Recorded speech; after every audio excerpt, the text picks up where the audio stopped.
Bhí sé sin Jackar nach raibh mé an imirt le gá bhbliain anuas marall gur an cinenne dínta an boga go Texas.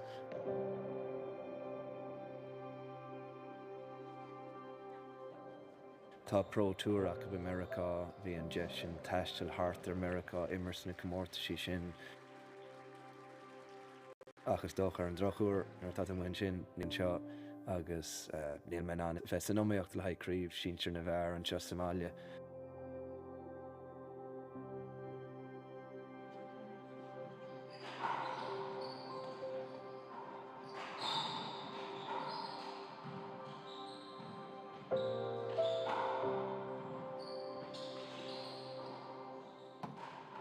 Na cín sin atá agrithe ag na cuman, taíonn si sin go mór le na himróirí freisin.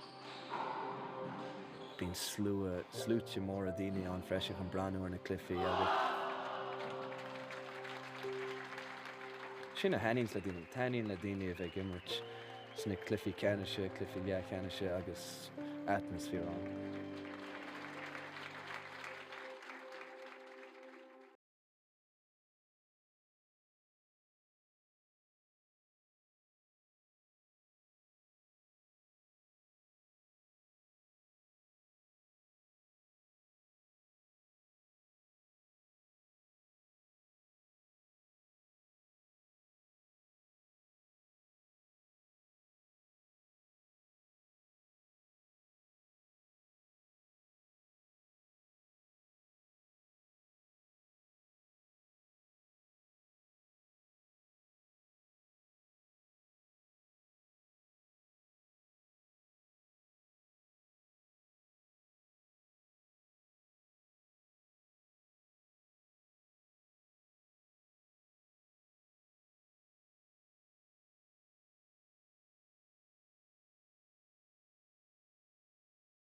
So is Max.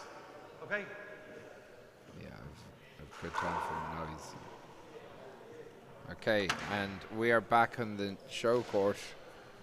Oh, God. We have Once this more to the fold. open doubles quarter-final. Colin Creighton and Jérôme Nash, All-Ireland senior finalists earlier on this year. They're going to be playing Abe Montillo and Leo Canales. And on co-commentary here with me, Okay, this very is the special quarter-final, guest. the men's open, serving for Man Ireland, that's won Colin Creighton, everything in the and game David there Nash, is to win. and Got receiving Killian for the Carroll. USA Killian, welcome to the is, stream. It's good to be here. Leo Yeah. Another exciting match. Anyways, Canales see how this goes. and Well, Abraham. if it's as exciting as the match you had with Jérôme yesterday, that would be a pretty special, Okay, the only other pretty thing I'd special say one. is don't serve the ball till I Well, call I'm pretty the sure ball. Dermot's going to try and take it easy and try and get away with as much as possible play ball, without 0, losing, 0. of course, Yeah, well, but keeping his body rested for tomorrow. 100%. Yeah, our referee for the match is Frank Daly of the Nafina Club, just up the road. He has definitely the most impressive beard in the arena. Even I'll say that with my beard, so as that goes back to the back wall. You would know Leo and Abe very well. Killian, obviously, the two of them well, Abe has been on the pro circuit for a long time. A real supporter of handball, brings a lot of kids through in Tucson, and obviously Leo is one of the top players on the race for 8. Side away. How do you think they'll 0, blend, 0. and how do you think they'll do? Well, it really kind of depends. I mean, Colin can really take off. He's kind of like a magician of sorts. But in terms of their doubles ability, I think they'll play really well. I mean, Leo works pretty strong, does a lot of the groundwork, running, shooting, getting everything, and putting the pressure on his opponents, where Abe comes from a lot of experience. He kind of stays out of the way, not afraid to go for a kill or even just to keep his eye on the ball. Like, he does a great job in the doubles run, where he stays out of the game, but he's always in tune. He's never like... He's not too passive. Yeah, he's not lead-footed when he's completely out of the game. So he's a great doubles partner, and he's got an unusual hop, which is great in doubles too. Abe's got a really unique swing, and can kind of catch people off guard. You were saying that the ones that can spin the ball can be really effective in doubles. Yeah, you were saying that to me off camera there. Yeah, no, because I mean, like in singles, you move into it, and if you're just facing the ball, you can either push it back left or right, where you don't have that. You're in tighter quarters playing doubles, so it kind of catches you off guard a lot more. More of a squeeze on you. Exactly, yeah, exactly. But I'd imagine it's hard, as you say. Dearman's home court is now this court. So, yeah, pretty much. And if Collins is on form, I'd imagine they'd be an extremely hard doubles pairing to beat. Yeah, I think they again, Dearman's going very well in this championship. Oh, outstanding. Playing absolutely outstanding. It's great to see as well, because he's a real gentleman. He's probably one of the fairest players that you'd see there. And, it's great to see him back playing really good handball. Yeah. No, he's moving well, shooting well, and his consistency is just been way higher than usual. Yeah. He, like yesterday, I know, like that first game, he literally didn't make one mistake. It was exceptional. And you had to really dig deep to kind of get him into a battle, and he still wasn't making any hand errors yesterday. How do you feel that your game has adapted to, obviously being back in Ireland? It's been a couple of years since you played at senior championship level here, and obviously it's a different ball. Yeah, it is very different, especially you play faster people like Martin. And even Paul Brady, Robin McCarthy has a bit of a both slow and fast game. Yeah. But playing Dearman really kind of slows down the pace. He's got a great power serve, but really just dictates the rally. You see Dearman will stay at the back line or the front line and never goes back. Whereas I like to always go back and forward. Dearman's always trying to catch it up in the bounce, making sure he's front and center. Yeah. Controlling the rally. So it's playing Dearman in Ireland is definitely it's such a big change. Yeah. Because I get away with a lot of serve and shooting in America, whereas I don't get that luxury here. Yeah. And Dearman is just the puppet master. He sure is. Like, he's so, but like his temperament as well on the court. He's so controlled, even when he's under big pressure. Yep. He's just so composed in those moments against Ray Ure and yourself. Like when things start getting really tight, he just he really responded well to it, which was great to see. Yep. We got a great rally going here. Yeah. Oh. Geez, Leo can really beast that ball, can he? He can, yeah. No, we got a lot of big shoot. Well, Colin and Leo are kind of similar. They shoot a lot. Yeah. And they get 10 in a row, and then 10, the other 10 might go into the ground, but...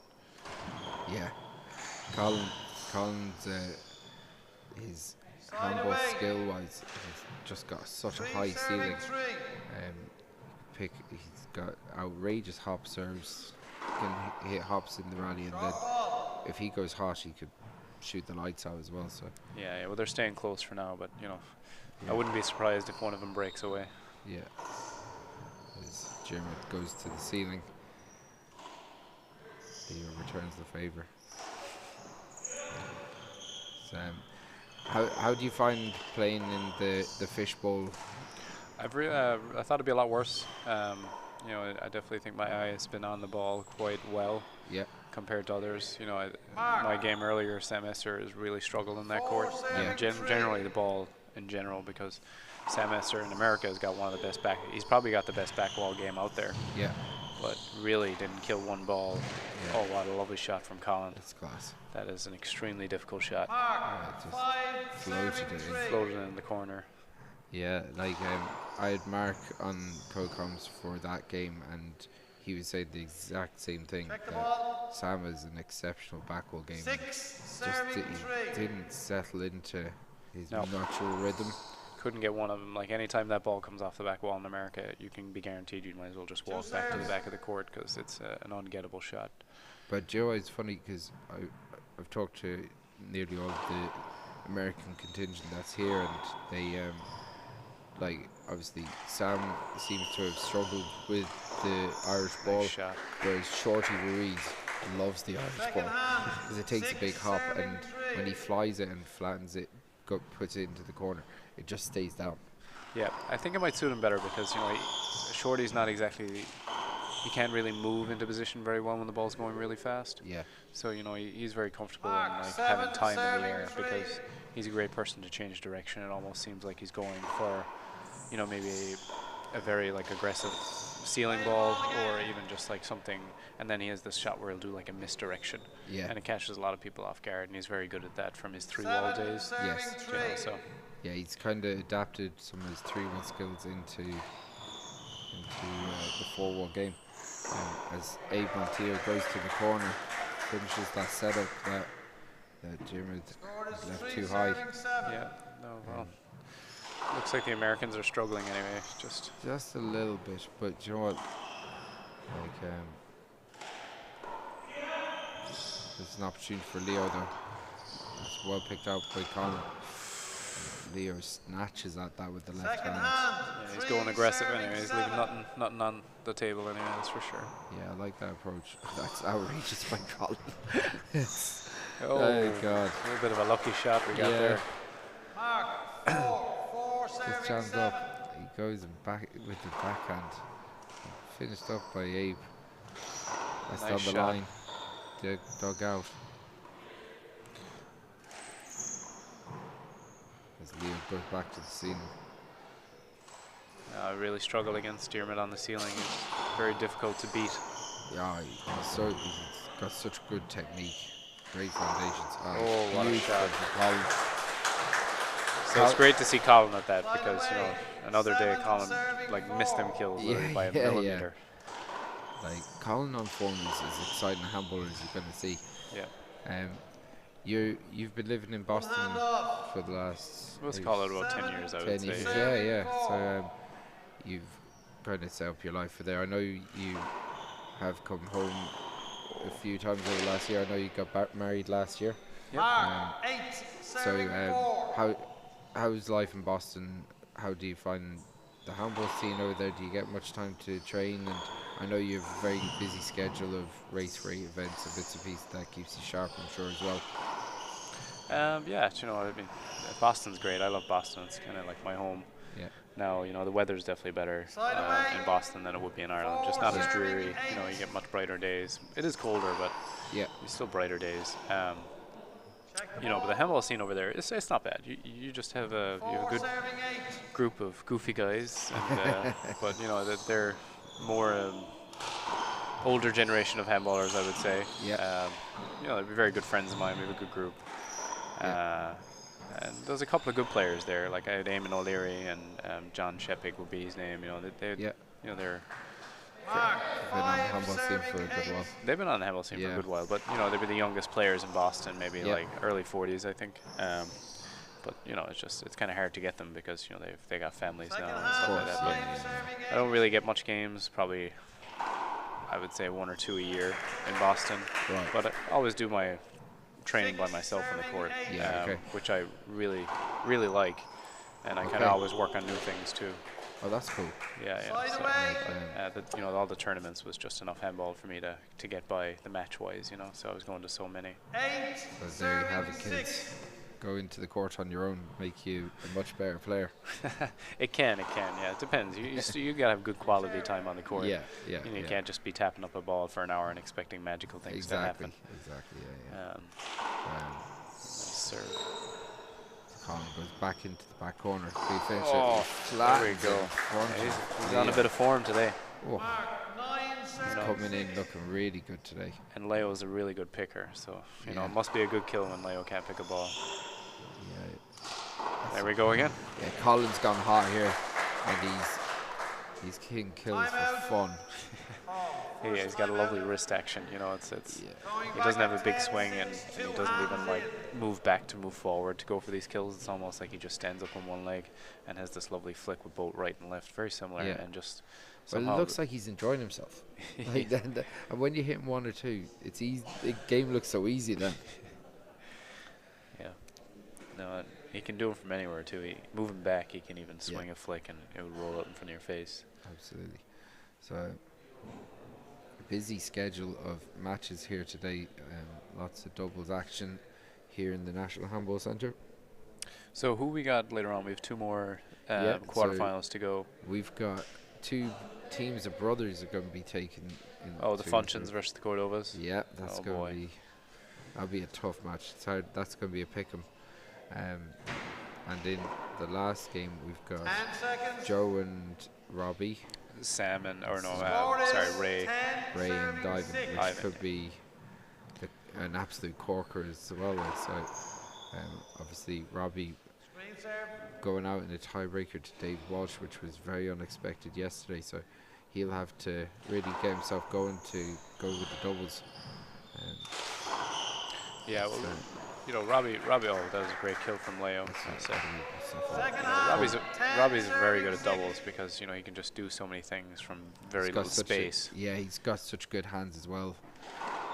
Oh, fabulous hands, yeah. Ooh. I wish he was doing that yesterday. I don't blame you. Yeah, but that was definitely the game of the day, killing. That was a good game. Yeah. I know in my any time you go out, but like it was. Look, you know, at the end of the day, the better player did win. You know, he had less errors. He was controlling the game, and I was doing a lot more running than he was. So you know that generally the winner is the person that's doing all that, and he did win it. And you know, the first game he just completely smoked me. So well, it's very humble because like it's good to. But look, it's good that I suppose you have to just kind of take the rough with the smooth. You've had some very good days as well, I suppose. Yep, definitely. You know, for sure. We got a good rally going on here. A lot of pressure. That's a good shot. That's a well picked out by Leo. Jeremy puts into the ground. It's tough, it's tough. Yeah, it's been a busy schedule of matches with Jeremy. Looked a little tight on that swing. I know. I thought Claire was going to run away with it there, pretty easy, but you know, it's just. Next thing, they're just picking it up. The American team are starting to pick it up a bit and starting to force a little bit of pressure on Jared. That's a big hop. Yep. He's got that funky swing, and he even hops it in the rally. There you go again. Yeah. The one thing about that ball, even though it isn't as fast as maybe the American ball is, it definitely takes a good hop. So the hop artists in there, like what Abe showed there, can put a massive kick on it. 8 serving.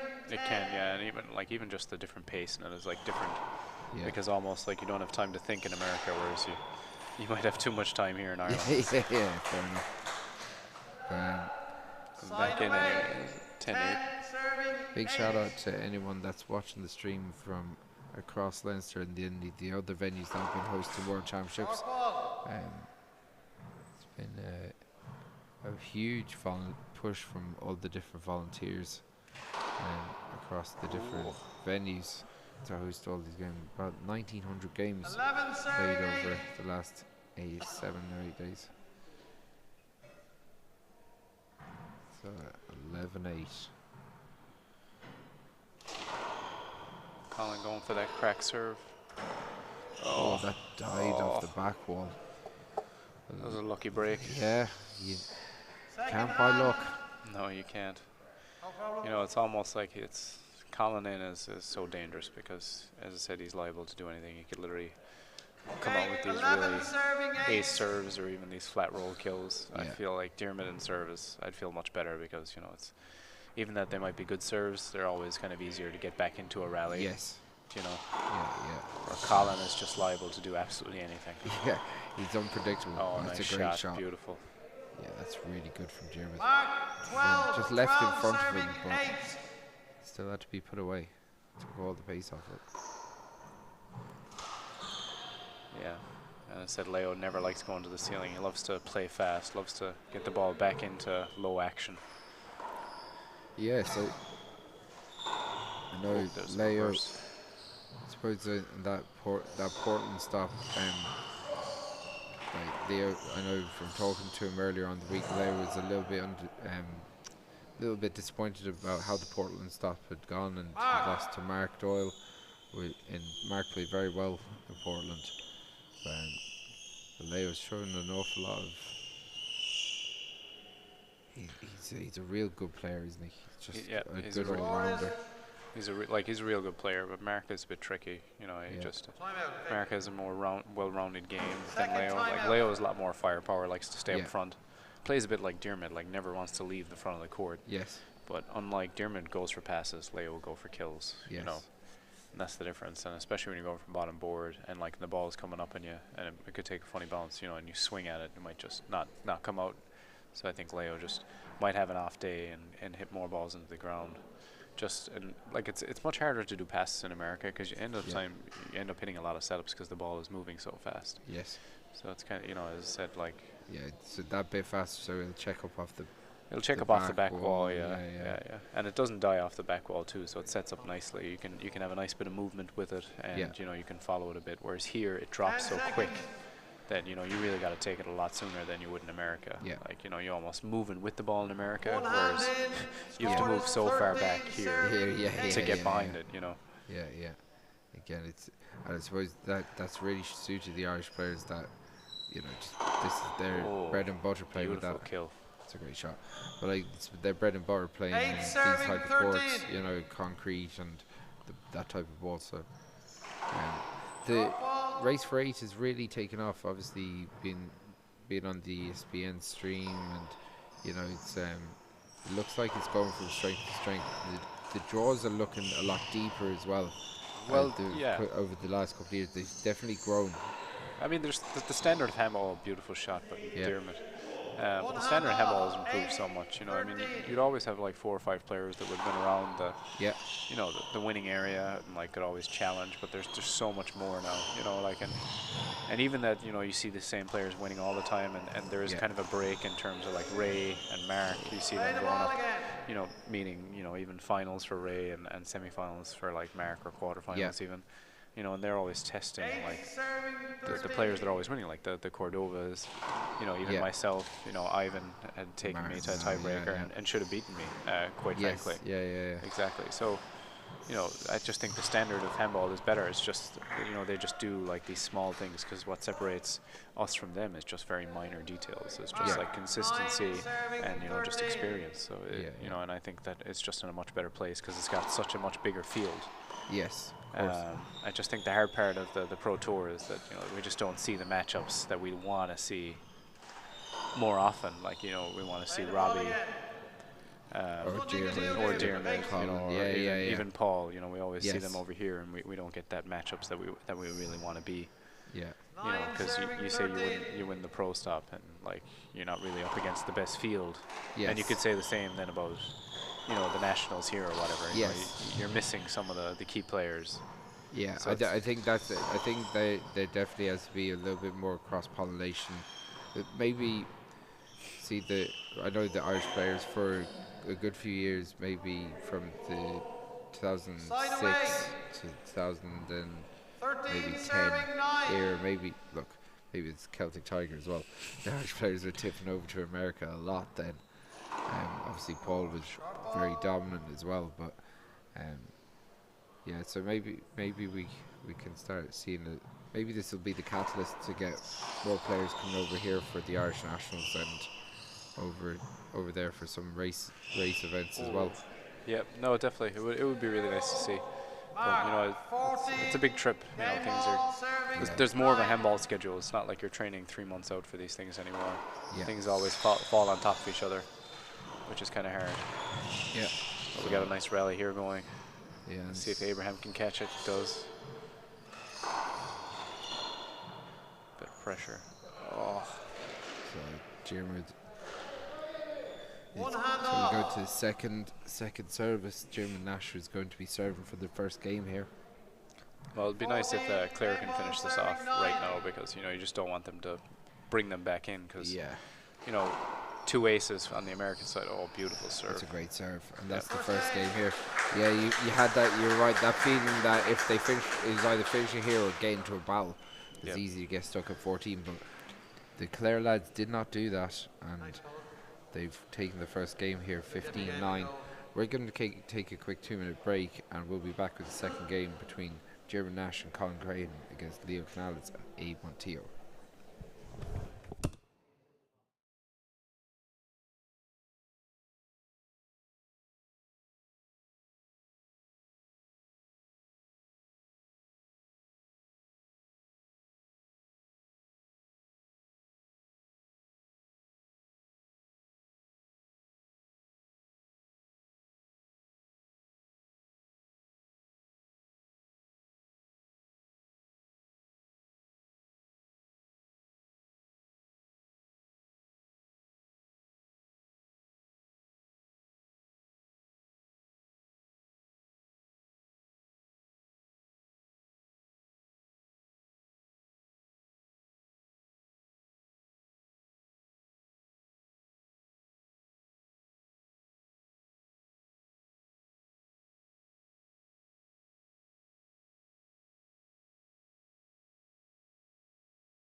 Okay, we're back for game 2. Change of shirts for the lads from Clare. So, Jeremy and Colin taking that first game of theirs quite comfortably. Yeah, there was really no like pressure of it, like, well, from what I could see, you know, that the Americans were going to take it. You know, it just seemed like it was always in Clare's favour. Yeah, even though Jeremy was making a few handers, gotta say Colin was very solid in there. Hit some absolutely brilliant shots. Yeah, but Diarmid, like, it wasn't like as if Diarmid didn't kill the ball. Diarmid had some really good kills which were ungettable, which is always nice to see. Okay, sorry, I didn't see it at all, and that was ended up in your hand here. Play the ball again, Frank so 0-0. explaining himself here. Yeah, he's a fair referee. Yeah, he's pretty good. He's refereed a lot of games this week. You know, Tom Muir as well. Tom is. I've never seen someone so excited to ref. That's what he does for a living. Yeah.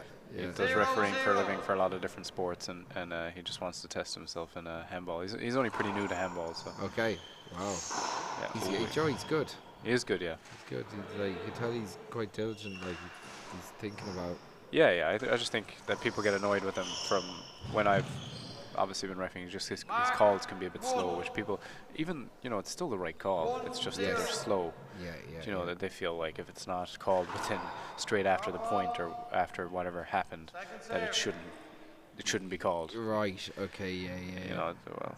But I think sometimes having a referee that lets things play is really important.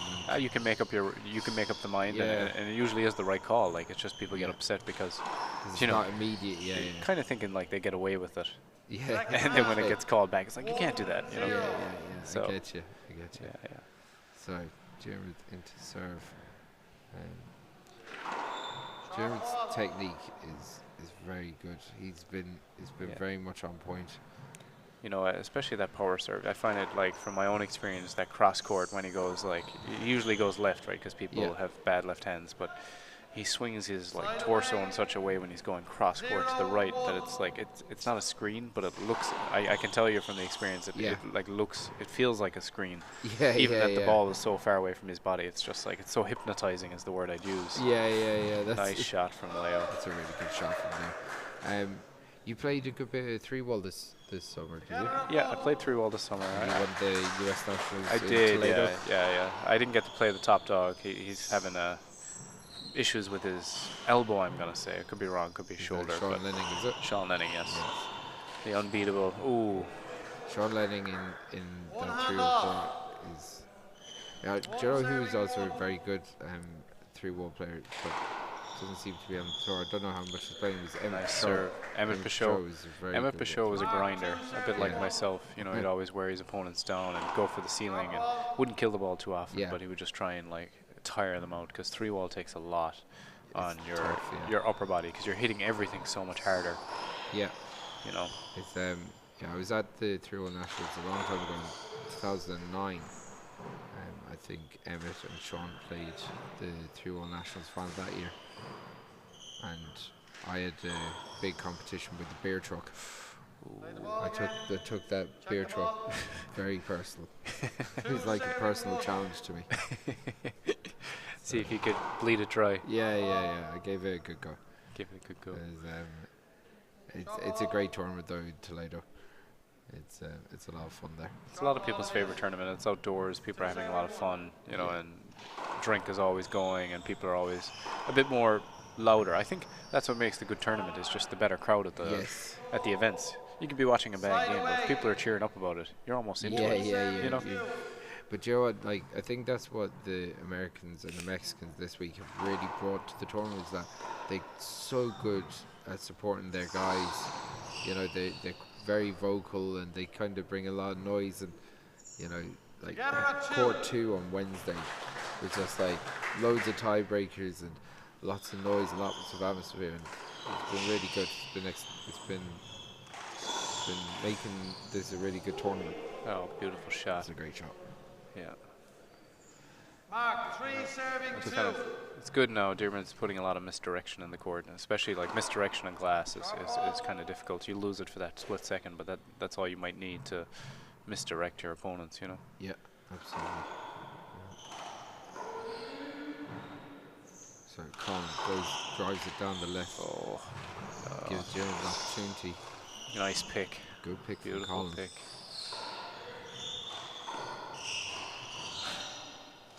Oh. So, you know, it's funny. We see Colin, like, I mean, like, then again, I could keep saying it, but, you know, he's puts himself, like, they're very awkward positions to shoot any ball. But he usually gets them, which is kind of but you know, it's funny, he could miss one or two and then in the flash kill 3 or 4 kills in a row, and it doesn't phase him when he makes it. Like a regular human like myself would be beating himself up about a shot like that. Beautiful Colin's serve. Able to just almost forget it immediately. Yeah, for sure. But you know, them players are always dangerous because you could easily be up on them, like let's just say like 11-6 by them just making hand errors or simple things. Yeah. But then when he's in, it's almost like you can just get it back. Yeah. You know, it's so dangerous. 3 serving 3. So. You had a big win earlier on the year in the US Nationals. Yeah, I got very lucky. Yeah, it was a good win. But I just kind of felt like Martin was a bit off. You know, he was playing really well. Yeah. And a lot in control, but I think Martin was might have been playing a bit too passive. As I said, like he's just so good. Like he's improved his game so well. Yeah. You know, and I think the move to Texas has been really good for him. Yeah, he's had a tournament handball, which has helped him a lot, you know, and he's changed his game, and he's done some phenomenal stuff, especially his like front court work. Yeah. You know, we've always known Martin to be like a hard hitter. Yeah. You know, killer. You know, but he's playing really well defense. His footwork is definitely improved immensely, and his paddle killing is just something new, which is unbelievable to his game. You know, and he'll push you out of position or block you in a very neat way. So you know, he's just doing a lot of things right. Do you know what? It was funny during I got to hang out with both Martin and Jeremy a bit during the summer. Nice kill. That's a good shot. Because obviously they were playing 6x30 and they'd been home for a couple of weeks, and so I saw Jeremy a good bit and Martin, and I was asking Jeremy about, you know, because he clearly had developed a lot in the year that he had been in America, and I was like asking what he thought the biggest part for his development for his game, and he was saying that the amount of tournaments that he plays, you know, it's like he had played 20 tournaments over the course of the year, and every second week he was at a tournament, and you just don't have many tournaments, you know, weekend tournaments in Ireland to compete with that. And that's probably nice shot. That's a great shot. But yeah, like that was the real difference for him in how he was a little bit more tournament tough. And he got to the senior 60x30 final on the back of that. Yeah, you know, like, but the biggest thing with the tournament handball is, like, you know, we'll say in Ireland it's difficult to create rally. I'll talk about it after. There's a lovely bit of stuff there. I think Dermot was looking for a hinder. Oh. I don't think there was a hinder. Colin like almost like didn't push on the backswing there, but at the same time it's like they're playing tight anyway. I don't think it's exactly a hinder call I would call, but yeah. Is he looking for a backswing hinder? Well, he held up, but you know, in a sense, like it's coming like you hold up, but if you don't make contact, it's kind of hard. Like, see there, he had plenty of room. Like, it's not a hinder because he wasn't in his way, but Colin maybe thought he was in his way, and Dermot saw it and was looking for the hinder. Yeah. It is a hard call, but, you know, if I was the referee, I don't think I would call it because, you know, at the same time, there was no contact. Yeah. Leo was clearly out of the way. It just seemed like a misjudgment from Colin in terms of maybe he thought he was just a bit closer. Yeah, like if Colin had actually followed through the backswing, he would have probably got the call. Yeah, no, I mean, you definitely get the call if there is contact. Yeah. If Colin always created the contact, then he's swinging his arm back, but he didn't. Okay, second hand in, 5 serving 3. Leo and Abe have started well here in the second game. They've started well. They've slowed a bit of progress, but they really need to stay on top of lovely kill. Shot. Yeah. More of that from Leo, and it's definitely what they need. You know, they definitely need to gain points every time they're in there because, you know, they're playing well-experienced doubles players, whereas you know, Leo and Abe don't really play together, which is big. They might live close by when Abe is in Tucson and Leo is in Phoenix, but you know, they're not as well well trained like Colin and Dermot together anyway. Yeah, I suppose it's funny. See, the race for 8 is very geared towards singles handball. Yep. Whereas championship here, you know, you've always got a big chance in as much of a chance to play as many games in the doubles as the singles. So. Oh, another big miss from Diarmid. Yeah. Yeah, it's definitely more geared towards singles. Last year they did try and implement a doubles tournament. Okay. Into the season, but you know it's kind of like it doesn't really go. Oh, beautiful shot, and just couldn't get there. But it doesn't really go over well because the point system is individual. Yeah. So how do you disperse giving 10 points in doubles when it's a singles orientated season? You know? Yeah. It's kind of like they still have the same argument. Is that a good serve? I think that hit Diarmid. Oh yeah. You know, it's the same thing when the next stop in the WPH season is the 3-wall tournament. Yeah. So you know they're kind of still questioning like, why are we playing a 3-wall event in a 4-wall dominated season? You know, when there's like it's the ranking points is the huge issue. Is like, you know, what does that make you best of? So yes, of course. I think as time goes on, I don't really see a problem with it because it's overall handball rate. You know, yes, it's a different asset. You know, like it makes this things interesting, and I think that's what people find it hard is like, you know. We'll say if it's not exactly the singles winner is the best of, but it just makes it interesting for players that aren't as good singles-wise to kind of give them a chance to get more of a ranking position if they're better at 3-wall or even better at doubles in general. I suppose like the best way to maybe do that is also have a 1-wall event and just have it as an overall top handballer. Yeah, for sure, definitely. Day, you know, and cover all 3 codes. Looks like we got a break from the Americans anyway. Let's see if they can. They've started really well, and they. Oh, big miss. Big nice get. It's really well picked out by Leo. Yeah, Leo is always shooting, and Diarmid has just been off in the like this. I would say middle of the second game. Just been making a lot of small issues, like small errors, small hand errors. That has just led to a this little run in the US. Yeah, like you can see Abe and Leo really fired up now. They're really trying to push on and. Yeah, well, as I said, like Abraham is just such a great doubles partner. Like he doesn't do anything spectacular, but he's just so consistent. And you know, like in tight situations like this, when, as I said, you have these moments, like especially like I keep talking about it from Colin, where you might just get a break with him. In terms of like you might hit stuff into the ground. On the opposite, it's been Diarmid. He's hit 3 or 4 into the ground. They've been making the mistakes. Whereas you know Leo's been doing his stuff up front, trying to kill the ball. They've been getting to it, but Abraham has just been a steady rock. And you know that's what they've needed in the second game.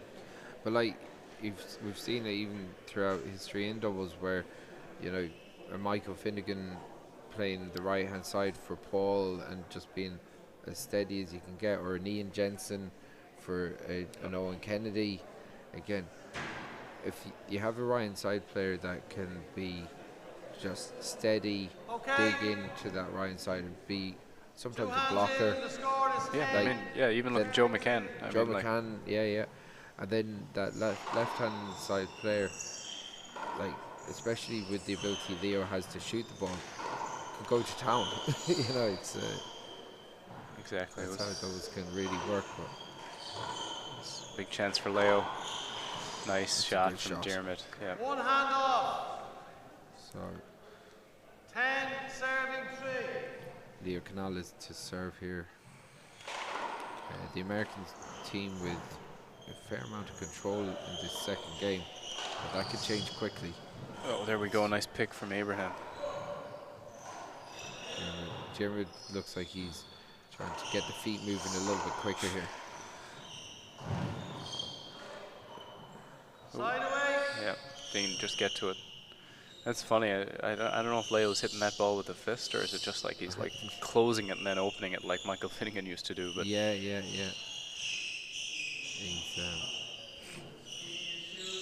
was chatting to Michael Finnegan last night, and he said if out of this championship, if there was one player he'd pay money to watch out of this championship, it would have been Ray Ure. So big props to Ray. Michael Finnegan really enjoys his game. Yeah, I mean, like he is just a shooter. Like he's got everything in terms of like what Paul has. You know, it's like he's just got that athlete factor where he hits the ball like a rocket, and he's such a good mover and so dangerous. Like serve and shooter usually. He hits the ball so hard off the serve. It's incredible. Like so, and he's a small frame. Like he's he's got length, but you know he's not carrying any weight, which is unusual, right? Yeah, absolutely. Like.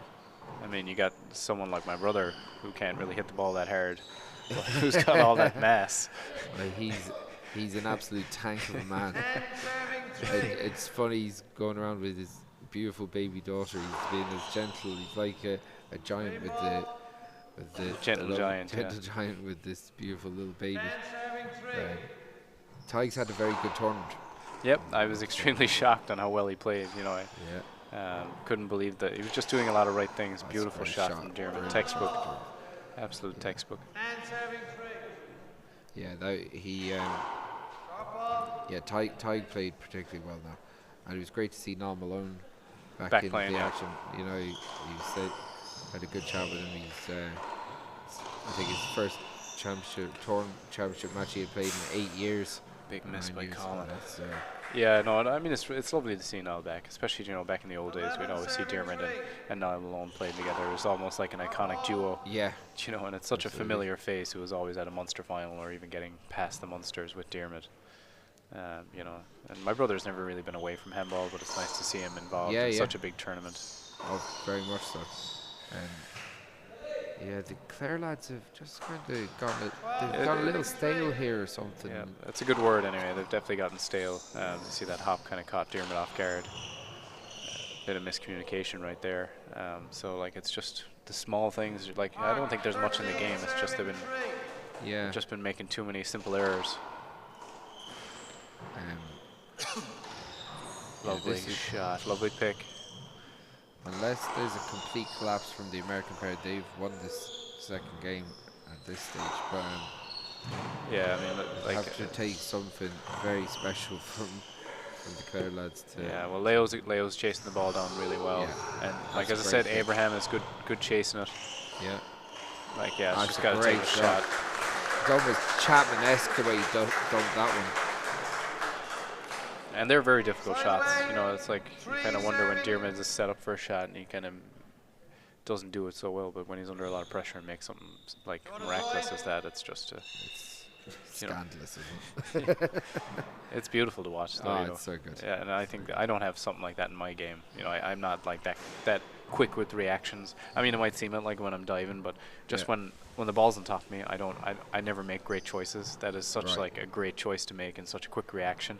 And Robbie's the same, it's kind of a similar thing. And it's Robbie has that was more like the way Diarmuid kind of floated it. He came under the ball or whatever and just popped up. Whereas you see the way Robbie almost brushes it, it's very unique to Robbie. The way he paddles the ball into those corners. I know, and he usually goes for the crack, and he usually gets it too, which is kind of disheartening. Yeah, he's plenty nice of that. serve. Colin. Yeah, we'll see. There we go. Yeah, that's. He gets his setup, and there's just been a lot of those this game. So Diarmuid to serve. 3-13 down. Quite a mountain to climb here for this if they want to actually win this in 2, but at this point the Americans are looking very strong. They are, yeah. But I wouldn't count out the Clare boys yet. As I said, that's a great shot. Yep. All it takes is just point by point.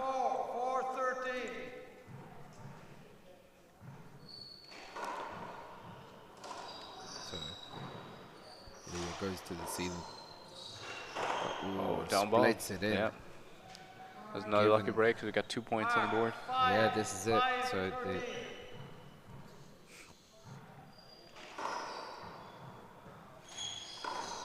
I think one thing out of this championship, I think the 15-point games really works. I just think that, lovely another shot from Diarmuid. Yeah, we got timeout here. There's probably a right timeout. We got 4 points from that. I think just 15-point games just keeps things even though it's 13-6 and the Clare lads have picked up the last 3 points, kind of adds that little bit of pressure to the lads because 6 to 15, only 9 points. You know, it's not completely unreasonable that they get there. Yeah, I mean, we almost seen it yesterday when we see David Walsh and Robin McCarthy in the tiebreaker. And, you know, all of a sudden David was up 8-2 playing phenomenal handball. Next thing it was 9-8. Yeah. So Robbie had struck a form, and you know, David did very well, composed himself extremely well and finished out the game. Like, you know, he definitely deserved it. So he had really got, like, he I don't know how he relaxed himself, because he went from being pure rigid and uptight to being the most relaxed man in the country. But it's a sign of a good player. I mean, like you saw in the middle of the tiebreaker when he was up big, he'd made a lot of errors in terms of thinking like, geez, he's not going to pull this back. But, you know, to actually control yourself and really dig deep just for the last few points, you know, it was just great to see. Side away, 13 serving 6. Teo to serve. Sharp ball. Abe is really going to try and push it as hard as he can for these last 2 points. Second serve. Goes over to the left hand side. Floats a 2-all serve.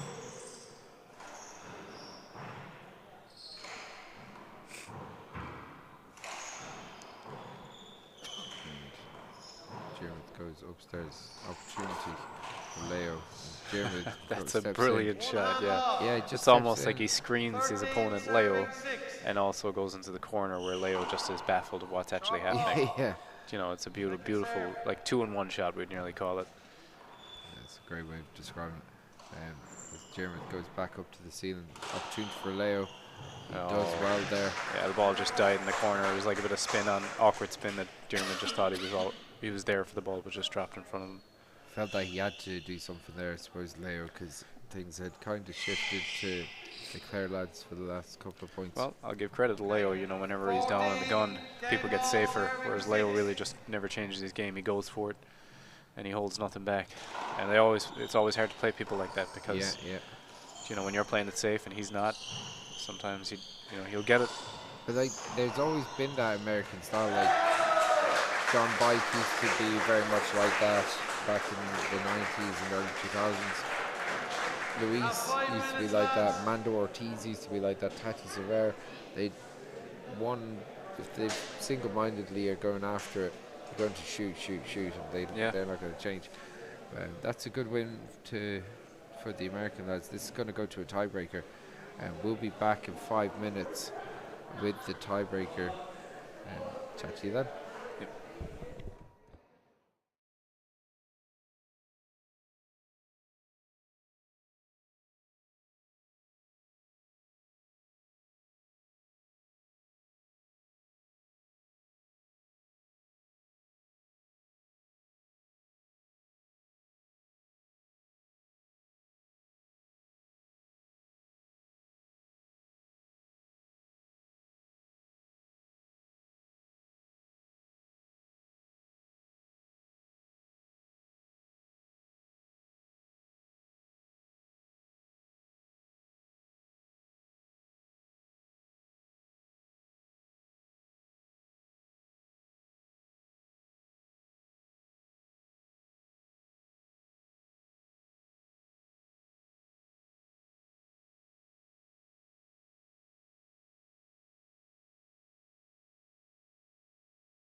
Okay, we're back with the tiebreaker. That was a quick break. It didn't take the full 5 minutes, but that's good. Oh, we got Abraham. Great shot by Abe. Just popped up off the sidewall. Abe just floats into the corner. It's a great shot. I know they've really had a good run. If they could take down Diarmuid and Colin, I feel like it would be a dramatic upset. Not to mention they already had the big upset of taking down Michael and Daniel. Absolutely. They're a tough outfit, aren't they? They sure are. As I said, like, you know, Abraham plays well with anyone whoever he plays with. I played with him 3 times. I don't think we've lost. Wow. We've just played local tournaments, but you know, at the same time we were up against like maybe Sean Linning and David Fink, which are pretty good. Yeah, that's a solid team that you're going to get. Yeah. So, you know, Abraham is just there for you, does the right things, and Leo is just there to try and do his thing, which is you know, shoot, run, offense. Very cool. So as Colin goes back to the ceiling, as Abe Manteo is dropped back into the left hand side. Leo using his power down the line. Jared tries to dig out of the corner and it just drops on the glass awkwardly. Yeah, Diarmuid's kind of been out of sorts. It feels like he just doesn't know whether he wants to do offense or defense. Yeah. And when you have 2 players that are just hammering the ball at you. Leo covering Abe as he went down to the floor. Oh, that's a I know, yeah. It's not like, you know, Colin, you like, sometimes he gets those and they roll out and you're like, you know, is it the right shot or the wrong shot? Because when he gets it, it's like he's the hero. So. I know, yeah. But like, I tell you this much, the American lads have made heavy ground in the last couple of minutes. Like, the Irish lads are a little bit all at sea at the moment. Yeah, no, it just seems like they're out of sorts. And I'm not too sure, but you know, as I said, your brother's laughing up at you on commentary duties. We just saw him turn around, big happy head on him. Oh, it's a great shot. That is outrageous. Yeah, it looks like the Clare boys really need to put some pressure on. I feel like their defense is just not working. Yeah, I think at the moment they need a couple of big kills themselves to. Yeah, I mean, like, it is tough. I mean, Diarmuid is obviously more concerned about bigger issues. He's got a big singles game tomorrow. Yeah. Dave Walsh is going to be right up for that because he'll be on the crest of a wave after beating Robbie. Oh, for sure. And look, he has nothing to lose. You know, you know, on paper, it might seem like he's the underdog, you know, but oh my God. Great shot. We got 2 rollouts from Leo. This is outrageous. Leo is on fire at the moment. Oh my God, yeah. But yeah, you're saying about just like, you know, David has nothing to lose. I don't think he should be going in there. And you know, he's got a good strong mentality. He's been playing the game really well and slowing the game down well, and he's got such a mighty left hand. Oh, you know, he hit some absolute stingers yesterday, so he did. Yeah. This is not so good for Ireland. Mark 6-0. Yeah, like. This is crazy the way it turned. I felt like that, you know. They're in complete control. And then the American lads have upped the pace a bit, and Germans and Colin just haven't got to grips with it at all. You know, I mean, Diarmuid and Colin were doing a lot of right things, and all of a sudden it's just part of their game goes. But, lovely shot. A great shot. So Diarmuid trying to get things going. You can see him talk to Colin, tell him to come on. Well, the good thing about the tiebreaker is tiebreaker's only to 11, and you can get 11 straight points. This is it. So let's see how it goes. Well, you might be able to get 11 straight no, points. There's plenty of I don't know about me now. But well, I think it's difficult maybe in Ireland because you know, you don't see too many people getting like ace serves. In America, you might see a lot of people getting like 4 ace serves in a row, which can string the momentum hugely. That's a great shot by Colin. Beautiful, yeah. He needed that.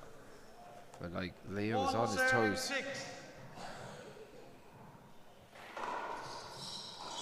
Colin trying to get that spin serve down the right-hand line going.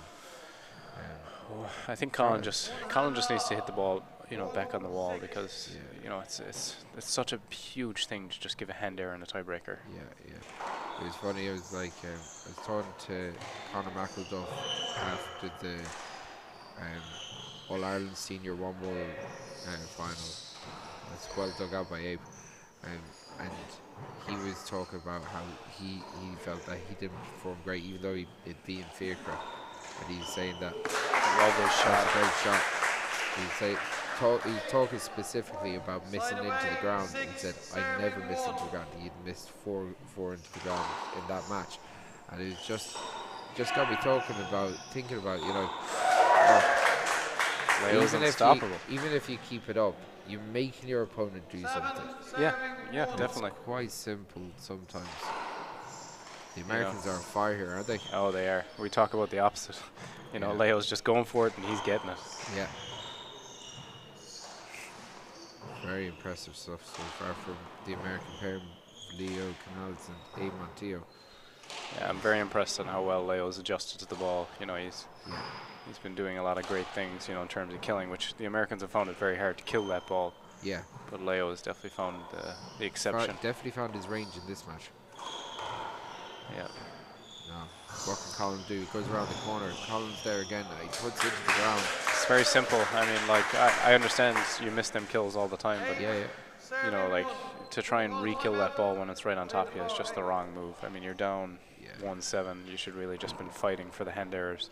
But it's hard because, as I said, hAoine Teo, he doesn't really do anything outrageous. He just keeps the ball in the wall, keeps it going strong. But when Leo needs him, he's always there.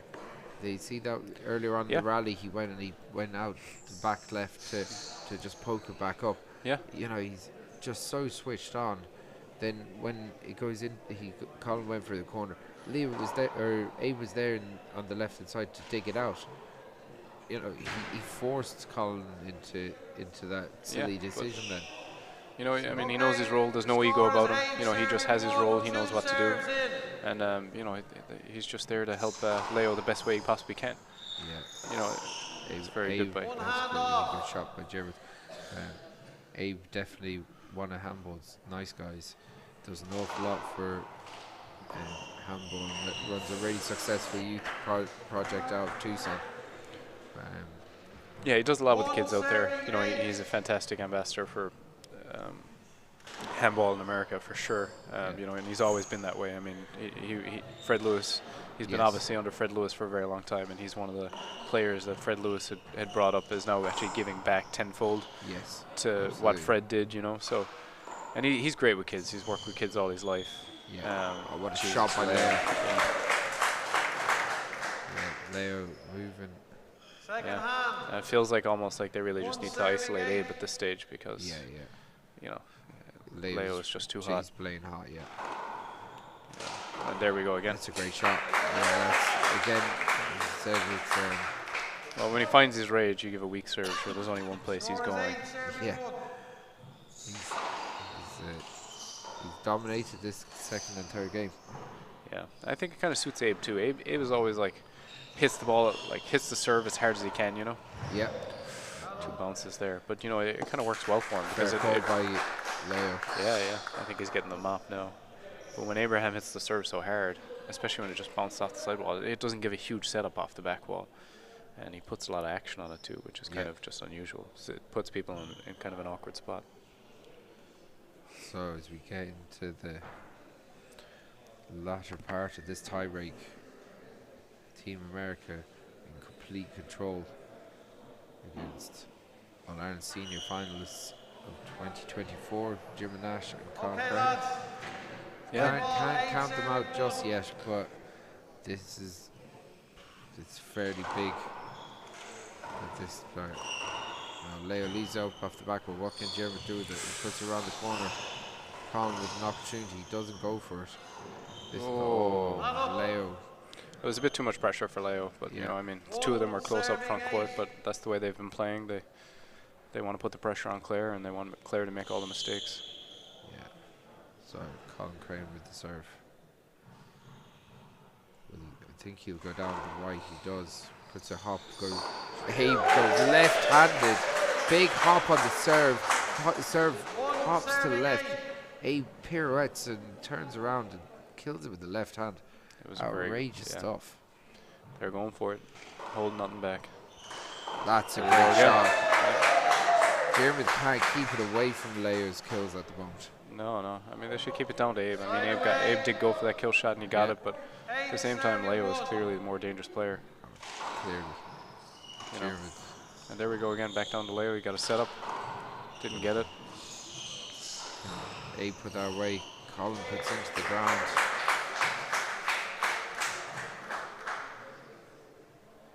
Mark. 9 serving. Just 2 points away. Abe Montier serves it down to Jeremy Nash. Goes back to the ceiling. See what Jeremy's Nash can up. do. Nash, no good. Abe. Oh, beautiful. It's Beautiful. a really good touch. Yeah. I think Dermot kind of got lucky there. He kind of blocked Abraham from making momentum into that shot. Yeah. And then obviously did very well to make his second shot much better than his first shot. But at the same time, at this stage in the game, Dermot should really be putting away any setup he can get. Yeah. I know it's obviously going to be a different intensity, and the singles is coming up tomorrow, and when there's 4 bodies in the court, makes a big difference to the way the game can flow. And Oh, definitely.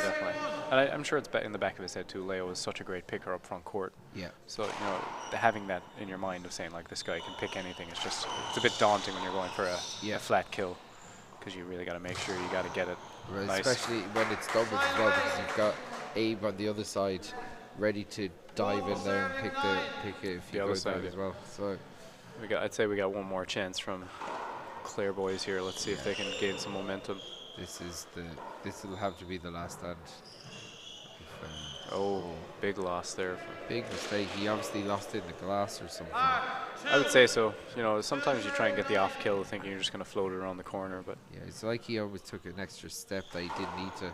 yeah, Um, it was close. I think it was short, but that was very close. Colin Crane on second serve here. That's it. Comes it down the left. Colin goes for the kill. Beautiful. That's a great shot. You know, it's crazy what he can do. You know, he's like in all these very awkward positions and doing things like that. You know, and then he can miss the simple stuff. But he's so natural. Yeah, You it doesn't even look like he's like trying to force them things. No. It just happens. He's just got such exceptional hands. It's just, I don't know, maybe a bit of concentration in the finer moments. As the Clare lads go out and have a chat with Jim Nash, Jeremy's father and long-time coach, and he's been with Jeremy every step of the way through his career. Yeah, and you know, I'm surprised Robbie Senior is usually out there for a few words with Dermot Nash. You know, he did a lot of work with Dermot when he was younger. Yeah. But you know, as I said, I don't know how much coaching ability Nash has other than just unbridled enthusiasm. Yeah, true. He has plenty of that. I was talking to him this morning, and he's loving life here in the National Handball Centre at the moment. He's always a good character, you know. He's some character. You always pick his voice out of the cheers in the crowd. Yeah. Oh, that's a great. What a pick! What a pick is Oh great. my God. Leo can do no wrong in this tiebreaker. He's putting on a show. Right. He says the ball was good as well. You know, I do like Leo. He literally gives it everything he has. He's got a lot of heart, that kid. Yeah, he's an absolute gent as well.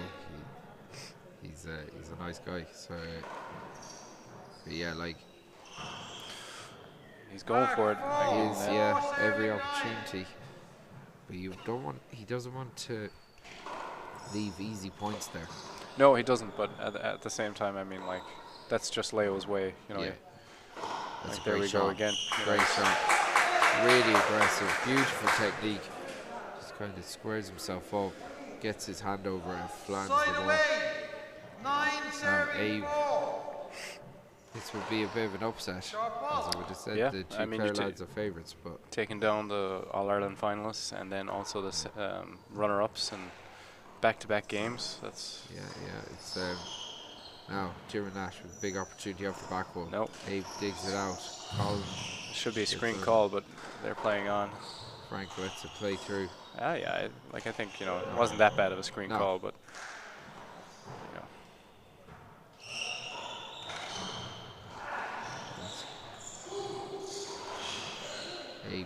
sticks it around the walls. Leo dives in on one knee. Nice That's shot. a great shot by Jeremy. I like seeing that from Jeremy though. Like, Yeah, I mean, like, but fired up. Man. out of all them kill shots, you know, you consider how hard that kill shot at the very end was, considering he had like 2 similar setups, Yeah. much easier kill shots than that one. And then Yeah, it's just, you know, it's kind of weird. it's a crazy game. Yeah, it sure is. Leo drives down the left. Bit of spin on it. Leo's looking for that end of rally anyway, that's for sure. He's kind of pushing Abe out of the way. Yeah. Leo trying to take control of this. Overhits that though. And there again, Jeremy just keeps it up. That's a screen ball. That's a great shot. What a shot by Leo Canales. So it's a huge difference. I mean, you know, they're like when you get opportunities to kill the ball, in doubles you really need to bury that ball. Gotta be on there. Yeah. So this is match point. This is unusual from Leo for a second serve. I feel like he's just on the brink of defeating a player. You just go all out. Big thing. Oh, what a shot. American lads, you can see how much it means to them. That is a massive win. Yeah, well, I mean, Leo didn't really miss much. I mean, he had 1 or 2 shots off the back wall, which was kind of pretty poor, but other than that, he was unbelievable. Unbelievable. It was a great performance. Exceptional. Got to say, that was a big. You know, and I got to hand it to Abe, too. Abe did his job very well. You know, didn't do anything wrong and just stuck in there. You know, you didn't think there was any coming back from game 1, but they really turned the tables. No, that was an exceptional game. We've got to say, big heart from Leo Canales and Dave Montiel, because after the first game, it did look like that they were kind of struggling for a little bit of form or so. Big win here. We're going to be back in a couple of minutes with the next quarter-final. Don't go anywhere.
This is the men's open quarterfinals, doubles.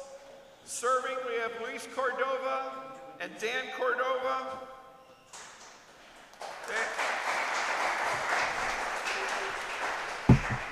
Receiving, Peter Function and Patty Function. All right, guys. Luck, game 1, 0, serve 0.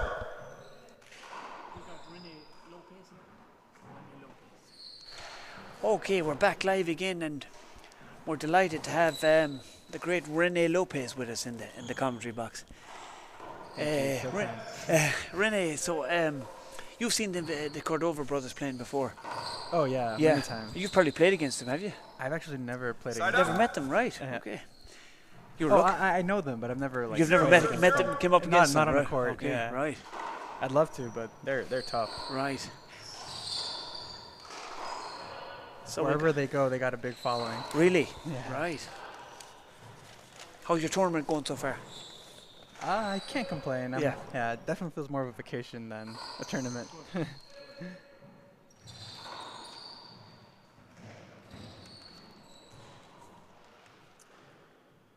It's a point.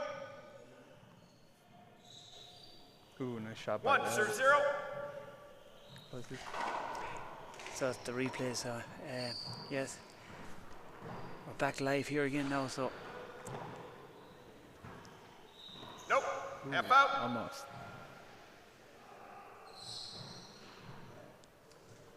One serve 0.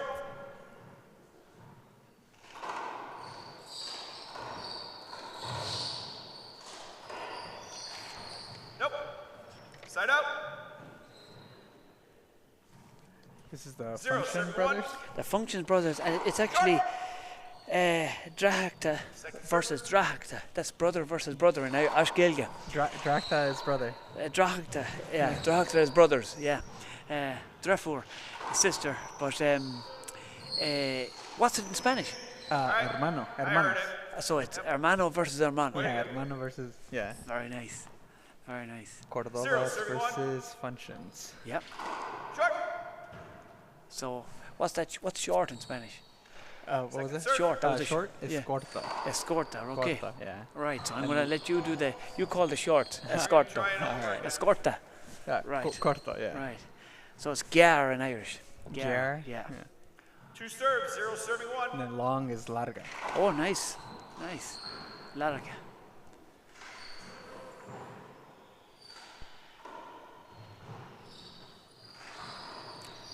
So we've got exciting games in Court 2. Dominic Lynch is playing Pat Conway and his Offaly partner David Hope. And it's a cracking tiebreaker going on there. Quillan Burke is playing Claire Conway in the plate final of the ladies. So, oh wow. What do you call that in Spanish? I'm actually not sure, but that was 2 in a row. Wow. Wow. 3 serving 1. That's the thing with Lucho. He can ream off them serves on a shot like. You can keep quick points. Yeah, quick points. Play it again. You kind of need that in doubles, you know, get that separation. Yeah. 3 serving 1.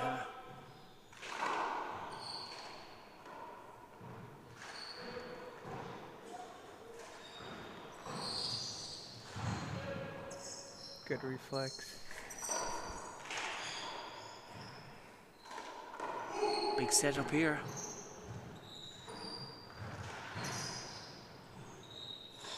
Oh, wow.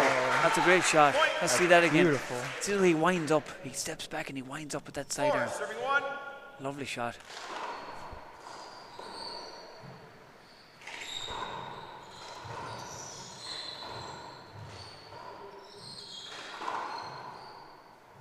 Point. 5 serving 1.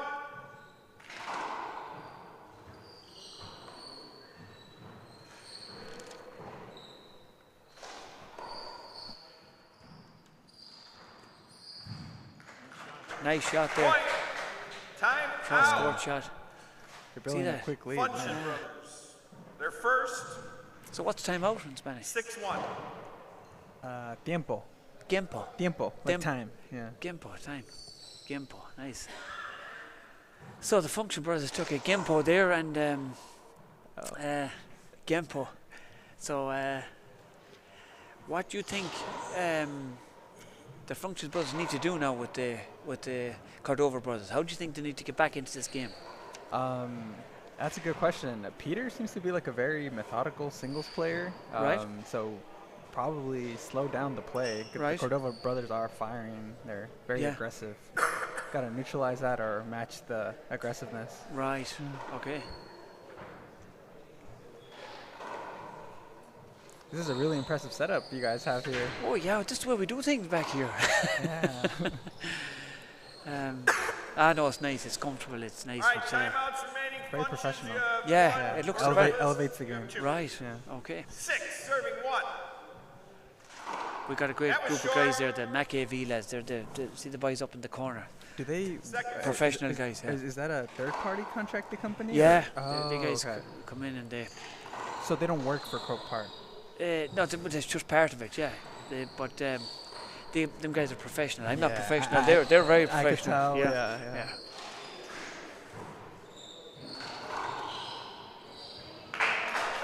Point. So the Cordova Brothers are in big trouble here.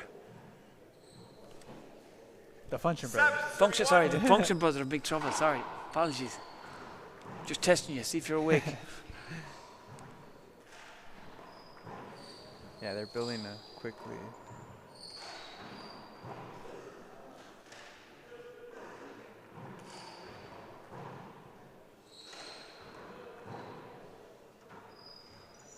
Oh, really? She boots on. Nice. Bootoon is they made a mistake. What's mistake in Spanish? 8 serving 1. He gave him a setup mistake. Accident. Un accidente. Accident. Right. Yeah, I'm blanking on mistake. Right. Point.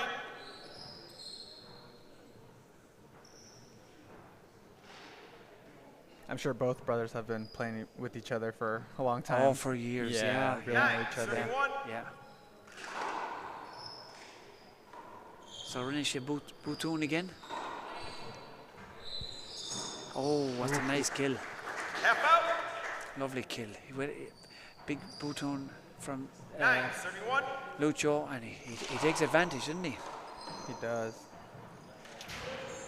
Hey.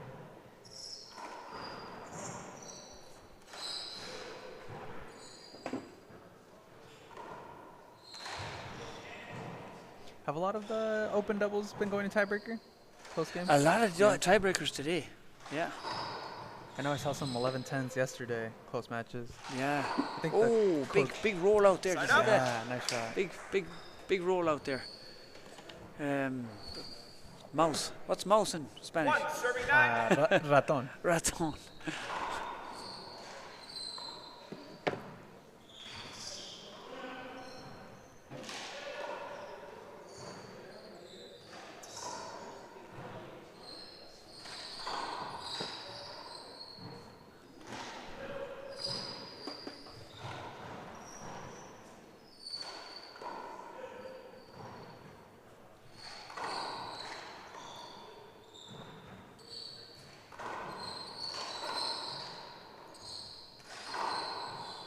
Cordova Brothers, I imagine, are representing Mexico. Half out. Would it be Mexico or USA? 1 serving 9. It could be Mexico. Yeah, it says Mexico there. Yeah, that's interesting. Yeah, Mexico. Good, that's point. I think Luis might live in the States, 2 serving 9. and Daniel might be residing in Mexico right now. Oh, that's interesting. Yeah. Right. Right over. Mexico. Mexico. All right. I've seen the Western movies. That's what I learned. Mexico 2 lindo. serving 9. Mexico.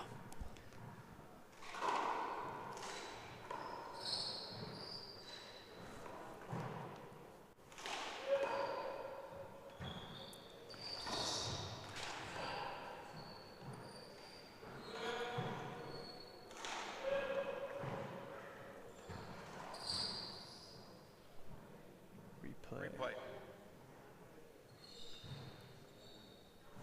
I had Mexican food here in 2 serving Dublin. 9. Oh, how? What did you It give? was pretty good. What would you give it out of 10? Well, it was good. Yeah. Yeah, like 7, 8. 7, 8 out of 10. Yeah. Wow, that's good. What do you have? I had a burrito. Okay. My girlfriend had a gringa, which is like a quesadilla. But no, yeah, the meat was really good. Oh. I was impressed. Wow. I've definitely gone to other U.S. states where the Mexican food is not as good. Really? So, yeah. Okay. It's impressive. 3, serving 9.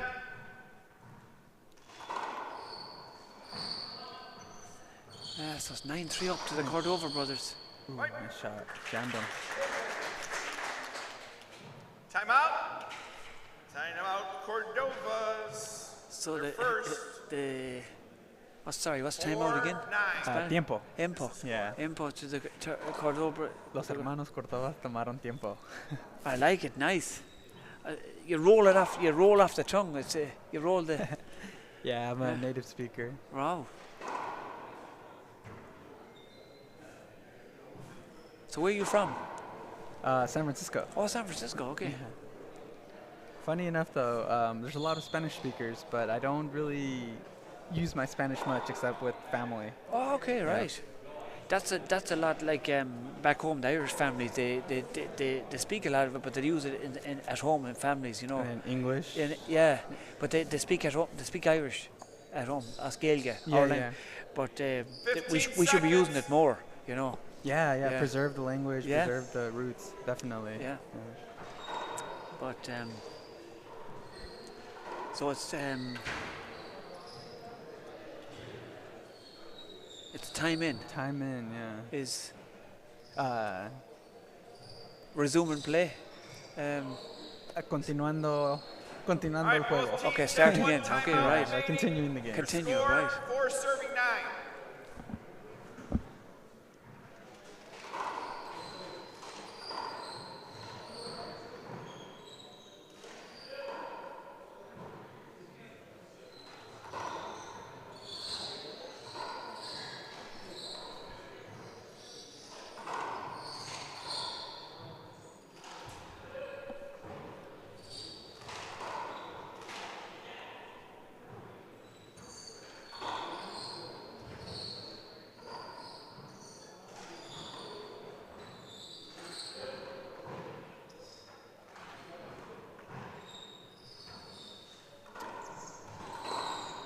Oh, that's strong.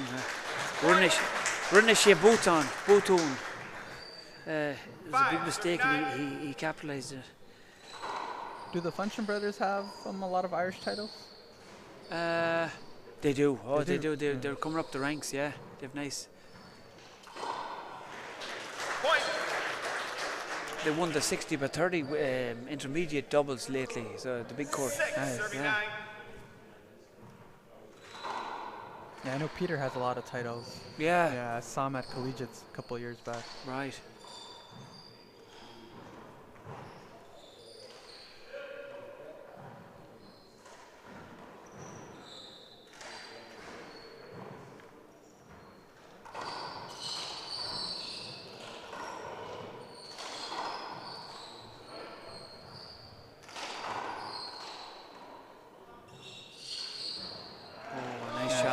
Nice shot, very good. Side up.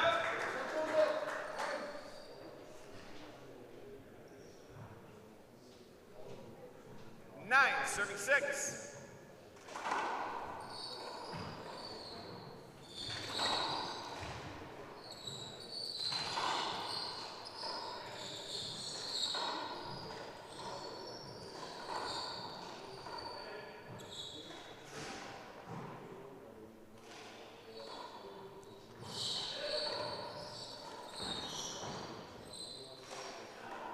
Oh, Rinne shape. First Bhutan. setup, Bhutan.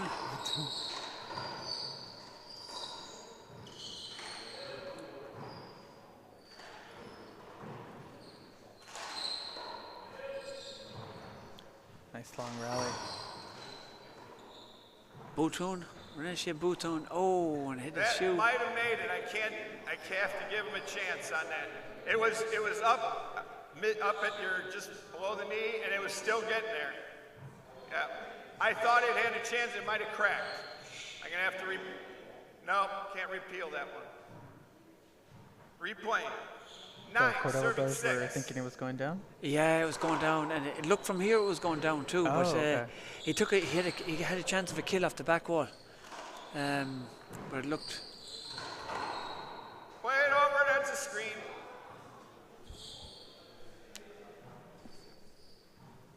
Nine, serving 6. Short. Second serve.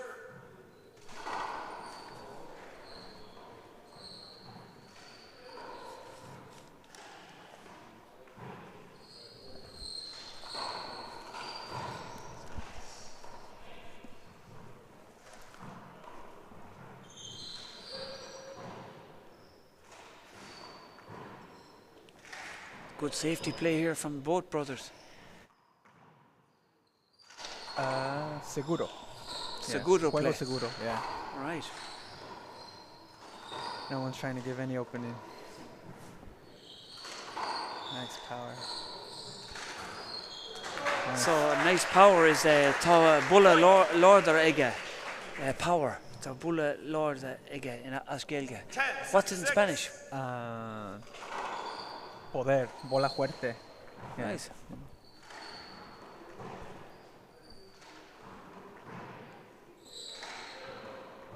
Yeah, Lucha's definitely a strong hitter. Yeah, tá sé. Bulla lorder ige.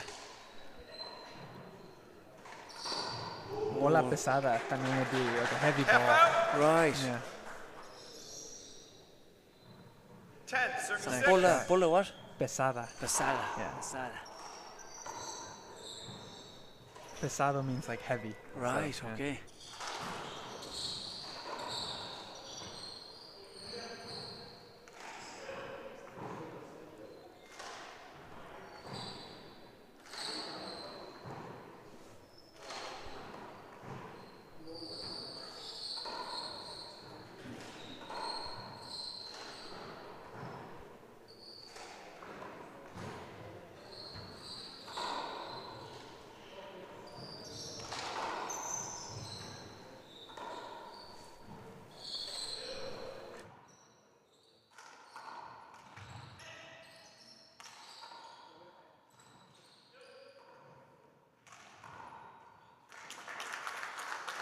Side out.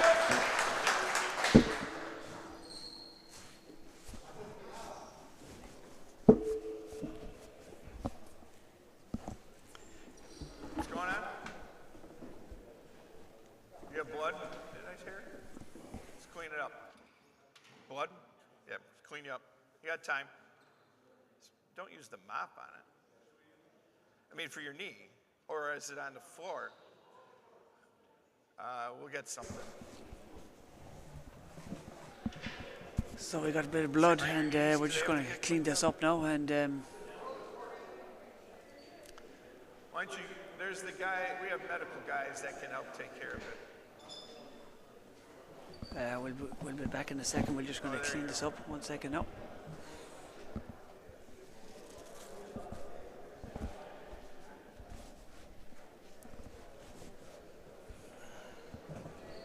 So that's good. That's good. We can. That's good. Now we got a bit of blood on the floor from the dives. So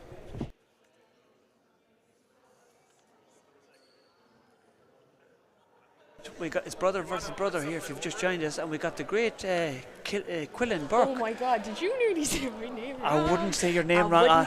I wouldn't on live commentary. Oh my God! You nearly embarrassed me. I'm just confused because I'm trying to do this in Spanish, August August sign language, and I could do the translation of that. Anyway. that's good. Okay, so I hear congratulations are in order, Quillen. Oh, Jeannie Max, you're going to embarrass me twice.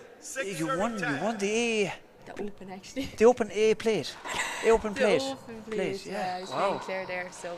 Wow. Yeah. Nice win. Great game. Claire played actually very well, you know. Yeah. She killed a lot more ball than I did, anyways.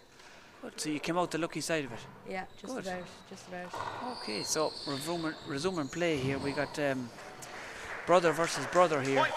Yeah, the functions. I haven't seen these two play in a while. Yeah, so it's I watched them playing actually the Big Alley against Paddy Murphy and Niall Joyce, the intermediate final. right. I just mentioned that. Oh, did you? He was just after asking that. Yeah, the question, and they recently won the big court. Yeah. The big court.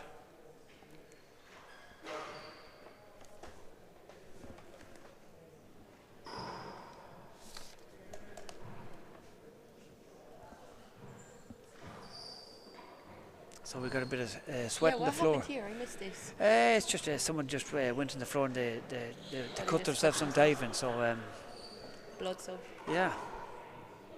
So we got great games on court 2 as well. The Masters, I'd say it's over by now. Dominic and Gavin Buggy. They won it, did they? I actually don't know. Okay, so I didn't it's see. yeah. I was just coming through after the game. I didn't take any heed. Right, it was still going when you were coming through, was it? No, they had finished, but okay. I didn't see the score. Right. That's a great serve. Nice serve there. 8, serving 10.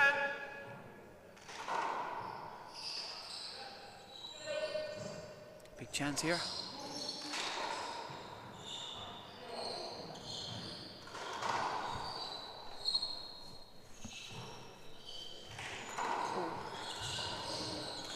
How is this going so far? Has it been tit for tat? Tit for tat, yeah. The Function brothers were well up at one stage and... Oh my God. Good rally there. What a shot. That was a good get though. See that behind yeah. the head? Great get, but 10, it was a good shot by Cordova. Point.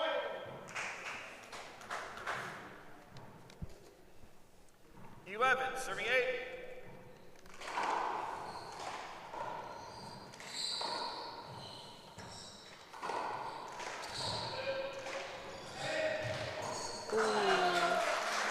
Point.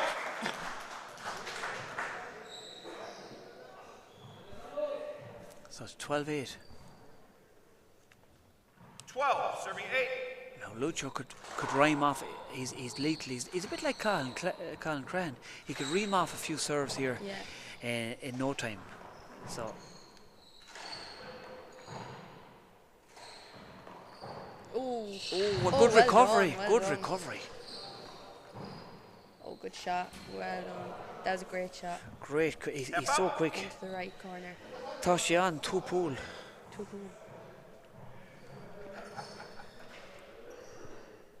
Map time. That right corner gives such hassle. When it's a high ball like that, that was nearly a perfect return. Yeah. Like, you just can't see it. I feel like I've been repeating myself so much this week, but like... No, it's so true, and it's a clever shot too. It's on purpose. He's losing it in the glass. Jim McNash is doing that the other game. He's hitting it into the glass on purpose, so you lose it. Because you lose it for a split couple of seconds in that glass. You've played a lot in this court now. Yeah, do you know what? That was the first time I played in any of the others, and it was weird, you know. Second server, I actually found it a bit difficult to get used to that then.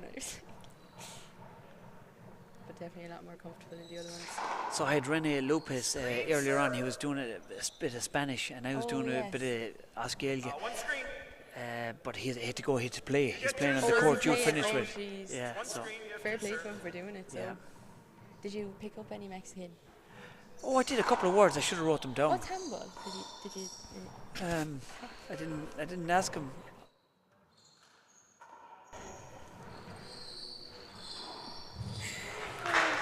You're a good student in school, were you, Ali? No, I was very bad. Only for the handball, it got me through school. I was lucky. 13, serving 8. Short. Second serve.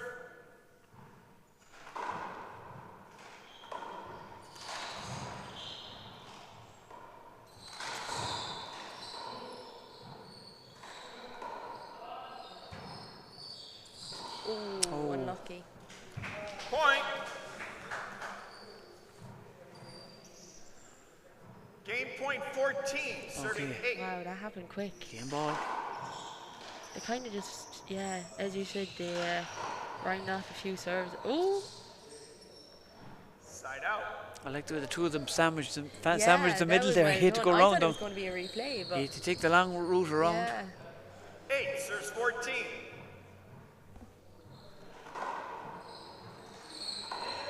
Okay, Boutoun, is he going to? Oh, yeah. Oh, he well picked done. it. Great pick by Daniel. Another Boutoun here.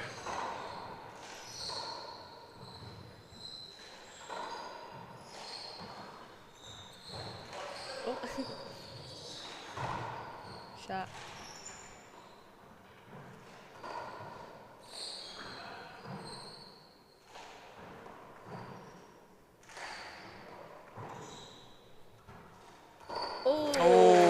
That's the shot of the match. finish. That's the shot of the What a match. finish. That's very hard to do in this court. It goes so low. Yeah, Bang. that's very hard to What do a in this shot. court. Down onto the roof, onto the glass. It's so hard to see in there, isn't it, Quill? Yeah. No, that was a great shot. Oh, well done. Listen, the last day is always the hardest to get. Yeah, always. Well done. It must be like the opponents kind of get a bit riled up then. They're kind of like, okay, we just have to go for this here now. Yeah. So maybe that's why. Maybe the opponents, without even knowing, just ups the ante that bit percent. Yeah. That small percentage. 9, serves 14. Yeah, it always seems to be the hardest one to get. Short. Short ball. Second serve.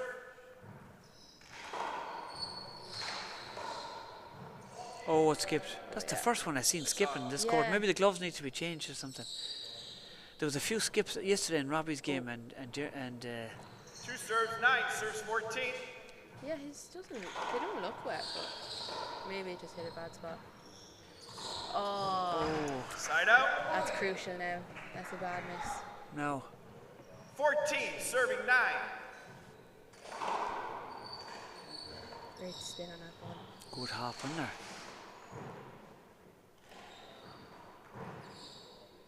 I noticed you were hopping a few on the serve the last game. Nice, you got lovely hop serves into the left. Trying. Yeah. I really need to practice spinning the ball though. Michael Hershey, you know, he is great. And he's your uncle, right? He's not my uncle. Cousin. My cousin. Cousin, right. So you could get a few lessons, couldn't you? Congrats, actually. When you say my cousin, his nephew. The great Shane Hershey. The great Shane Hershey. And who was playing with Shane? Shane and Larkin Conlon Good girl. just finished off. Very good. I was just waiting for the clap to go down. They won the men's B doubles yesterday. So fair play to them, hAoine. Yeah, very good. Very good. We have a quick break here and we'll come back for the... And back in a few minutes for game 2. Great stuff.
Okay, we're back live again, and the Cordovas took the first game, and we've got the great Abe Montijo here. Have I pronounced that right? Yes, thanks you did. Thanks to Chris, because I would have forgot. I'm a teacher, and I forget. I'm no good with names. You're a teacher, also. You mentioned. Actually, I used to be a teacher. Yes, back in 2013, 14, 15. Right. I was a secondary teacher, middle school, 6th, 7th, and 8th grade. Okay. Wow. Got it. Teaching is tough, isn't it? It is very It's tough. tough. Yeah. Game number 2. The students in my school, they say, 0. "Sorry, are you sure you're a teacher?" You know, because I said, "I am. I promise, I am." Yeah. Looks can be deceiving, right? That's the story.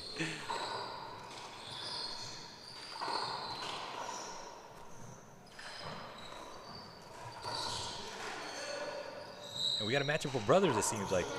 Yeah, so Yeah. what's brother versus brother in Spanish? Hermanos. Hermanos versus hermanos. Los hermanos. Nice, nice. Yeah. 1, serve The 0. Cordovas have a great following in Juárez, so saludos a todos in Juárez right now. Really? So Yes. they'll be tuning in, will they?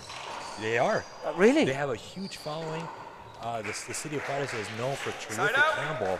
And actually, my partner from Juárez, his dad was watching. 0, So 71. huge contingency. Leo Canales from That's good. Juárez, That's a father point. Leo Senior. He went ahead and called us after our match One, earlier 31. today. Terrific handball town. Really? Right. What's the name of the town again? Juárez, Mexico. Juárez, Mexico.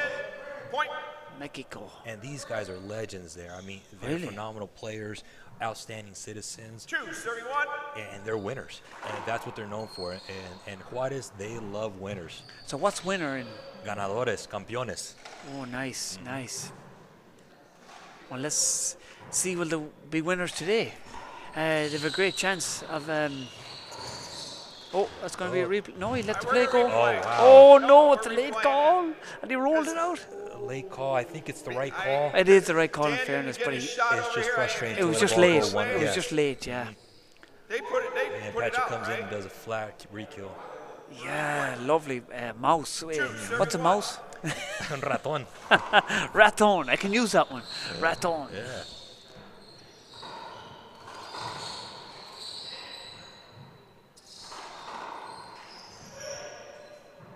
Boutoon, mistake. Oh, big mistake. What's mistake? Point. Error. Error. All right. Uh-huh. So it's Boutoon in Irish. Platoon. Boutoon. 3, 31.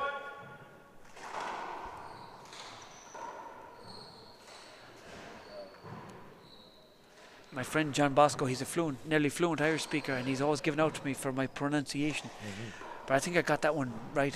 Oh, Boutoon. it sounded Yeah. perfect to me. Yeah. We're going to keep you around here, Abe. I like it. Luncheons. They're first. Well, hot start here for the Cordova brothers, Los Hermanos, up to a 4-1 lead. And the Tiempo. The Function brothers with the Tiempo need a little time to resettle.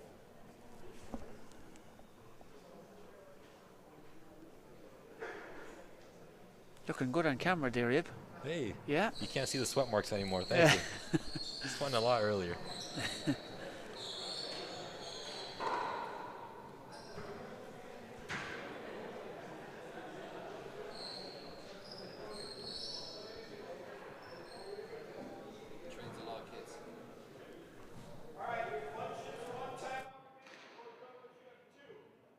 Train a lot of kids in 4, serving 1. Yeah, in Tucson. So I'm from Tucson, Arizona. right. I've been coaching handball for actually as long as I've been in the pro tour for 16 years now. Oh wow. Yeah, it's been a great experience. Actually, when I was a school teacher, I also introduced handball to my students there. And it's been great. Wherever you can show some handball to the youth, you do it. Oh yeah, much as they're possible, the right? future, right? Yeah, absolutely. And Ireland does a terrific job of introducing youth to handball. Right. Something we try to emulate back in the States. Okay.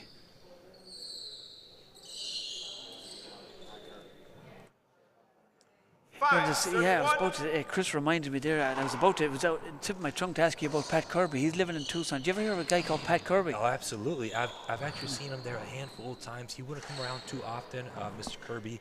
he actually will come down when they have the Junior Nationals in Tucson, Arizona. He'll come and visit the Irish juniors, introduce himself. But that's usually when he comes around, is during the Junior National tournaments with the Irish team. That's nice, yeah.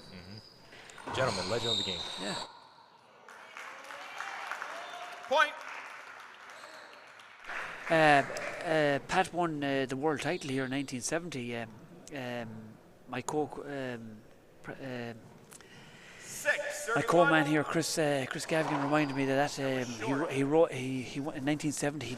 And he came back in the 80s and he dominated the game here in Ireland. I've heard he was a legend. Unfortunately, I've never been able to see him at his prime. He played a lot with Jimmy Jacobs. You've heard of Jimmy Jacobs? Absolutely, yes. I don't know if you know Mr. Fred Lewis, but he's my coach, so he's told me about legendary battles with the Jimmy Jacobs and Pat Kirby. Steady Freddy, right? Absolutely, Steady Freddy. Right. Yeah, he's the man. Right. And he is the reason I continue to play handball as well. We together are running this youth program back in Tucson. He loves handball. He's all about it. Right. He's a lot of national titles too, Freddie. I believe he's got 6 4-1 national titles. Wow. And debatably one of the best, if not the best, 4-1 player. Had tons of final matches with Mr. Naughty Senior. More times than not, Mr. Senior was successful in beating Mr. Fred Lewis, but he always tells me those were very legendary, respectable battles that they both had. Wow. I watched a few of them games on tape. They called him El Gato. El Gato, the cat. Yeah, the cat. The cat. He came to Ireland. They couldn't get over him. He was so fast. And the hops. We never seen them shots before when he came back in the 80s. Yeah, he definitely changed the game. It definitely was a big influence to our new generations of handball players. What a serve by Daniel. They're just great straight serve. natural serve down the right.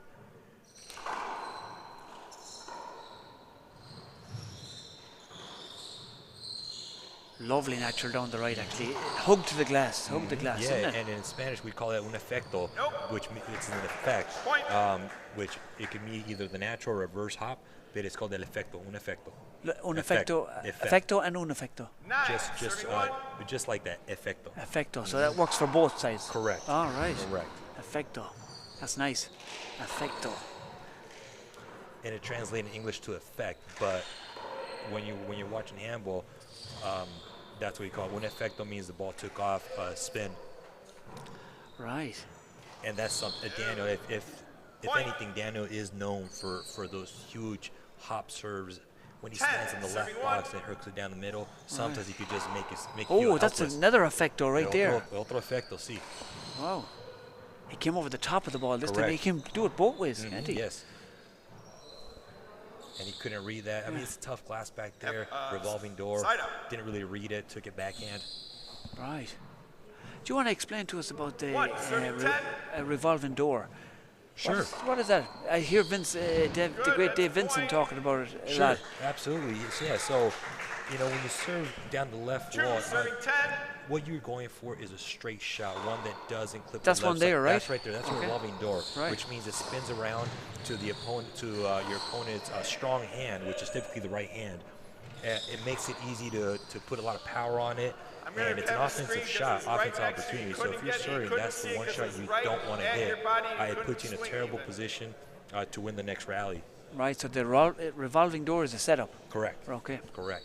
Right. It kind of just flows into your right hand where you're able to step in perfectly, which opens up the right corner, opens up the straight shot down the right or down the left. Okay. And I see Lucho, he's a very unusual player. He'll take the revolving door and he'll turn his body and he'll kill it down the left hand side. Correct. Yeah. Yes.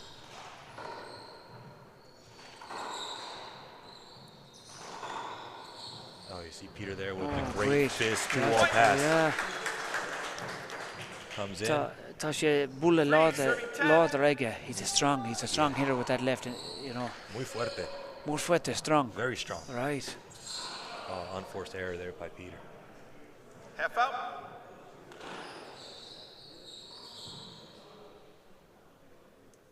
Three, serving 10. 1. Second serve.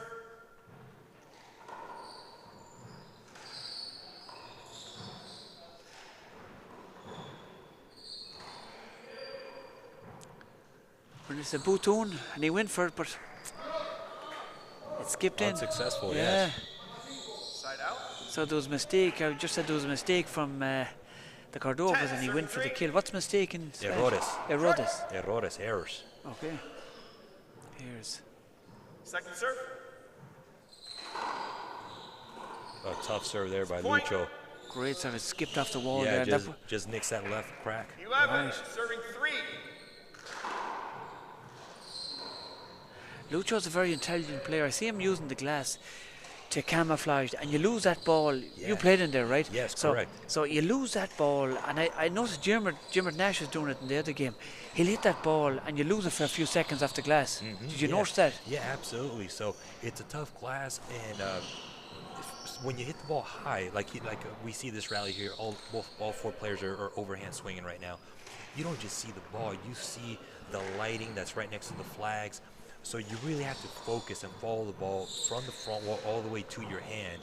It seems kind of redundant to say it, but it's you got to keep it to the basics. Follow the ball all the way to your hand, so that way you don't get lost with this difficult class that we have here. And you played well. You adapted there. Is there glass courts like this in America? Not so much. I mean, the one that comes to mind is Austin, Texas. Okay. They have their main court is all 3-sided glass.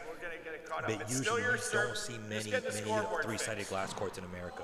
Okay. Not too often. So that's the advice you'd give to young players going in there. Follow that ball all the way into your hand. Just follow it there. I mean, if you have time to practice, I would practice just catching the ball, throw some hard ceilings, 3-ball shots, and just catch it where you're supposed to hit it. That way you just train your eyes and your mind where the ball should be, center of the body, versus just taking wild swings and missing.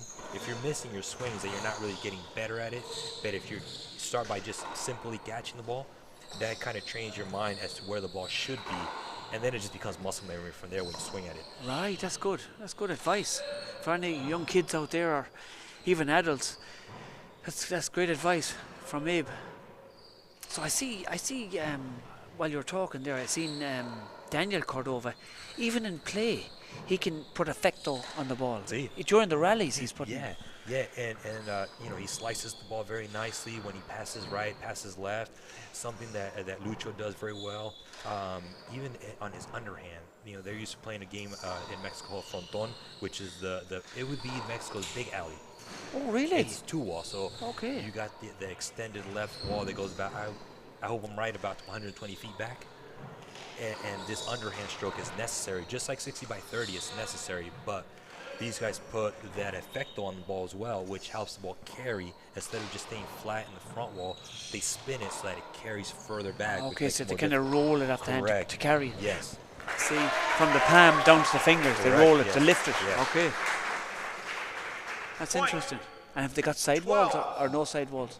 One side wall. One side wall, okay. Just one side wall. All right. 12, serving 3. You see these guys are feeling very comfortable right now. 12-3. Very comfortable. Yeah. Confiados. Confiados. Bien confiados. Right. And look at Diana. Diana shoots that beautiful el rincón a la izquierda, left corner. That was a point. Muy bonito. Timeout. Very pretty. Functions, your second. Score is 13-3. Tiempo. Tiempo para los hermanos Funciones.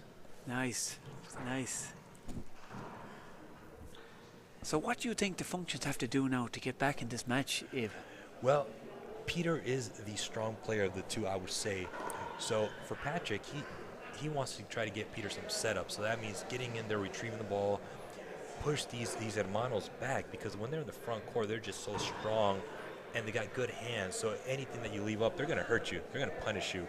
So you want to push them back, and Peter's got to maximize his offensive shots and just put the ball away. Okay. He's got to get hot. Right.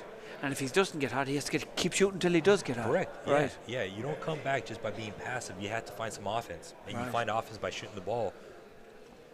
Okay, that makes sense. So push them back and then do the tidying up and take the shot. Your shot. Move your feet and take your shot. Yeah. Sometimes you find this, sometimes when you're so busy being defensive, it's very hard to go offensive. Correct, yeah, because you train your strokes change when you're constantly playing defense. You have a different stroke versus if you start swinging sidearm. then you find that kill shot stroke, which is always going to be a sidearm stroke. Right. Very unusual to be offensive overhand. Okay. Unless you're playing an outdoor game. Okay.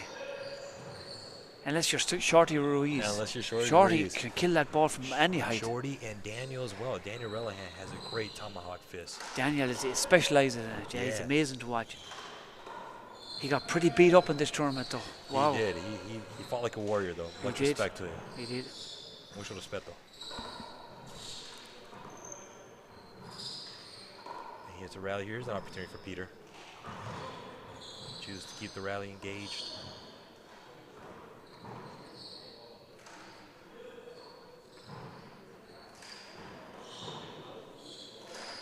Notice this tournament, lots of ceiling shots, more than we're typically accustomed to. Right, in America, I suppose in America you have to be careful with your ball because it's so lively. And if you hit it... Agreed, still a point. Little appeal there. Okay, on the rules. Okay, all right. Match point 14. Match point, here we go for all the marbles. Match point. What's match point in Mexico? Punto. Point. We just call it point. Point, okay. So that's the Cordova's going through to the next round, and that they'll be delighted with that. And the crowd are they've a lot of fans here. Yeah, very devoted fans. They have a good fan base. They can actually travel from Juarez, Mexico, and they're right there in the front row. Mr. Cordova, the father, proudly standing up.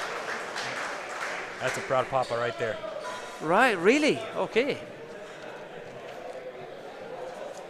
So don't go. We'll be back for one more match this evening, and it's going to be a cracker. So we'll be back shortly. Thanks, Abe, for joining us. Thank you very much for having me. Saludos a todos en México. Nice. We'll see you. Talk to you.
Okay, welcome back.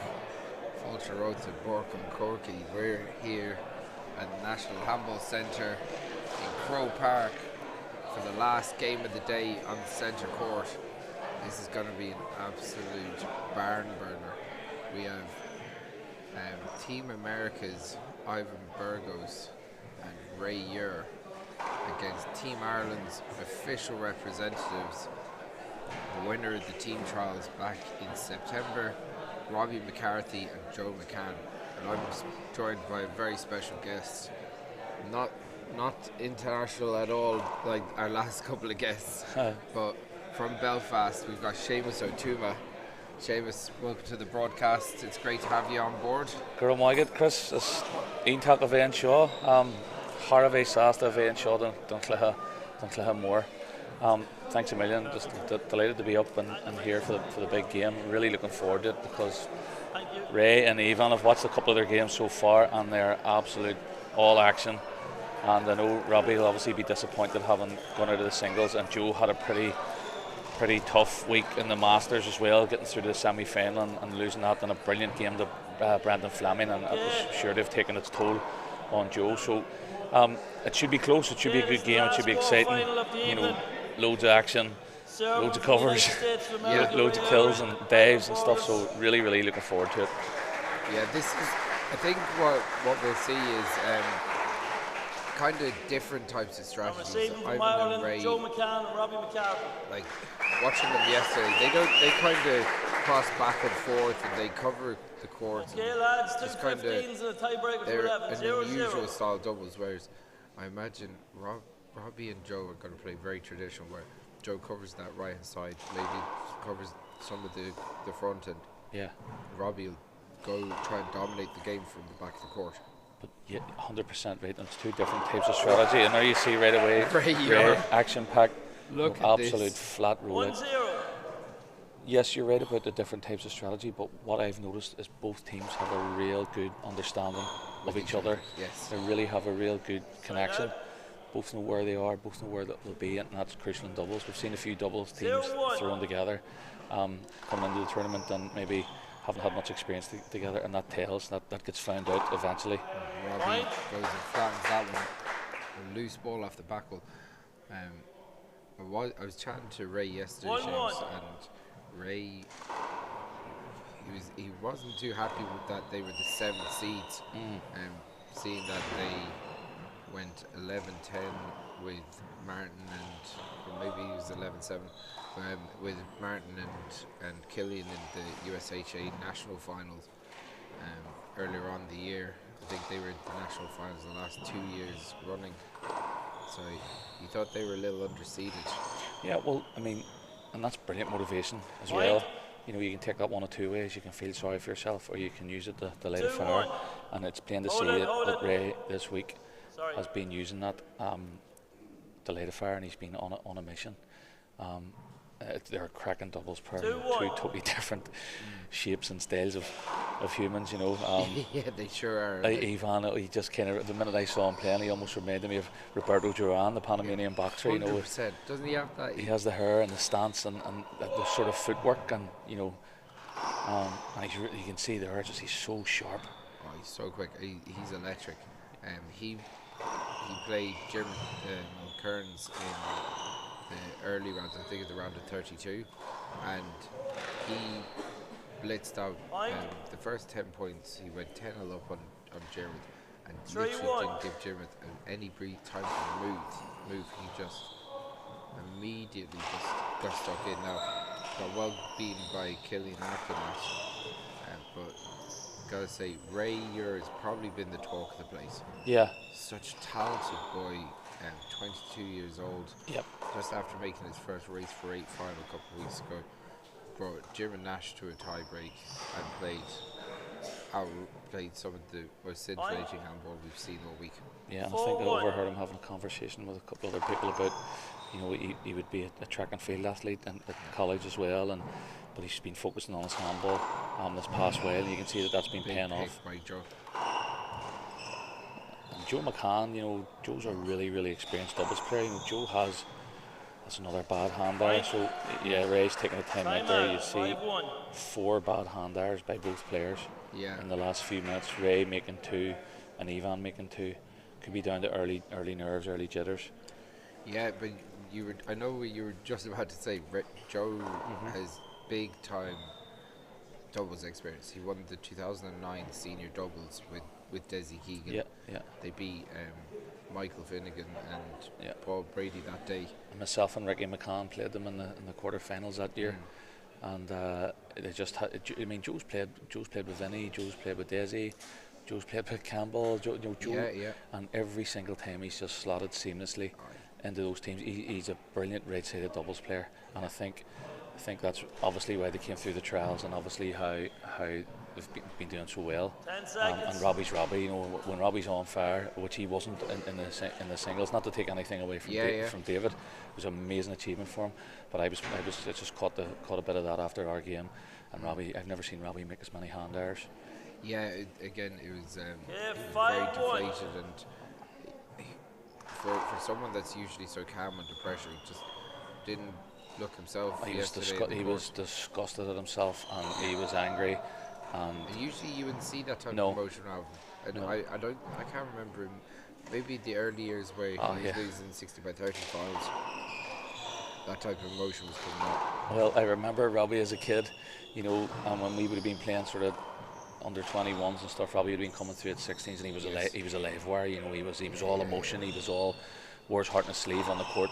And then obviously as he matured, obviously the army experience and stuff has kind of made him a better handballer and made him a better emotionally as well, you know. But you still see those wee flashes, and you wouldn't want him losing that either, because that's what drives him. Yeah, of course.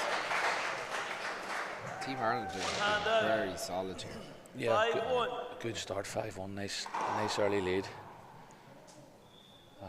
Yeah, it's hopefully, you know, you like to see a response from Robbie after yesterday. It's how did he go? What did he do last night? How did he deal with that? You know, massive disappointment. Yeah, like at the end of the day, they won the trials on merit as well. They Absolutely. beat the senior double champions. Yep. Hadigan and Relhan, and they beat them convincingly as well. So this is a good start from the lads. Yeah, Robbie's obviously, you know, put that defeat yesterday to bed, and has used it as fuel as well, you know, which is brilliant. I mean, the psychology of it as well is phenomenal. You know, you talk about Ray feeling, you know, a bit disillusioned about a high seed. Yes. And Robbie coming back from yesterday's defeat. I mean, there's pure psychology. There's a lot of baggage in there that can influence you one way or another. So it's fantastic. It's great to see.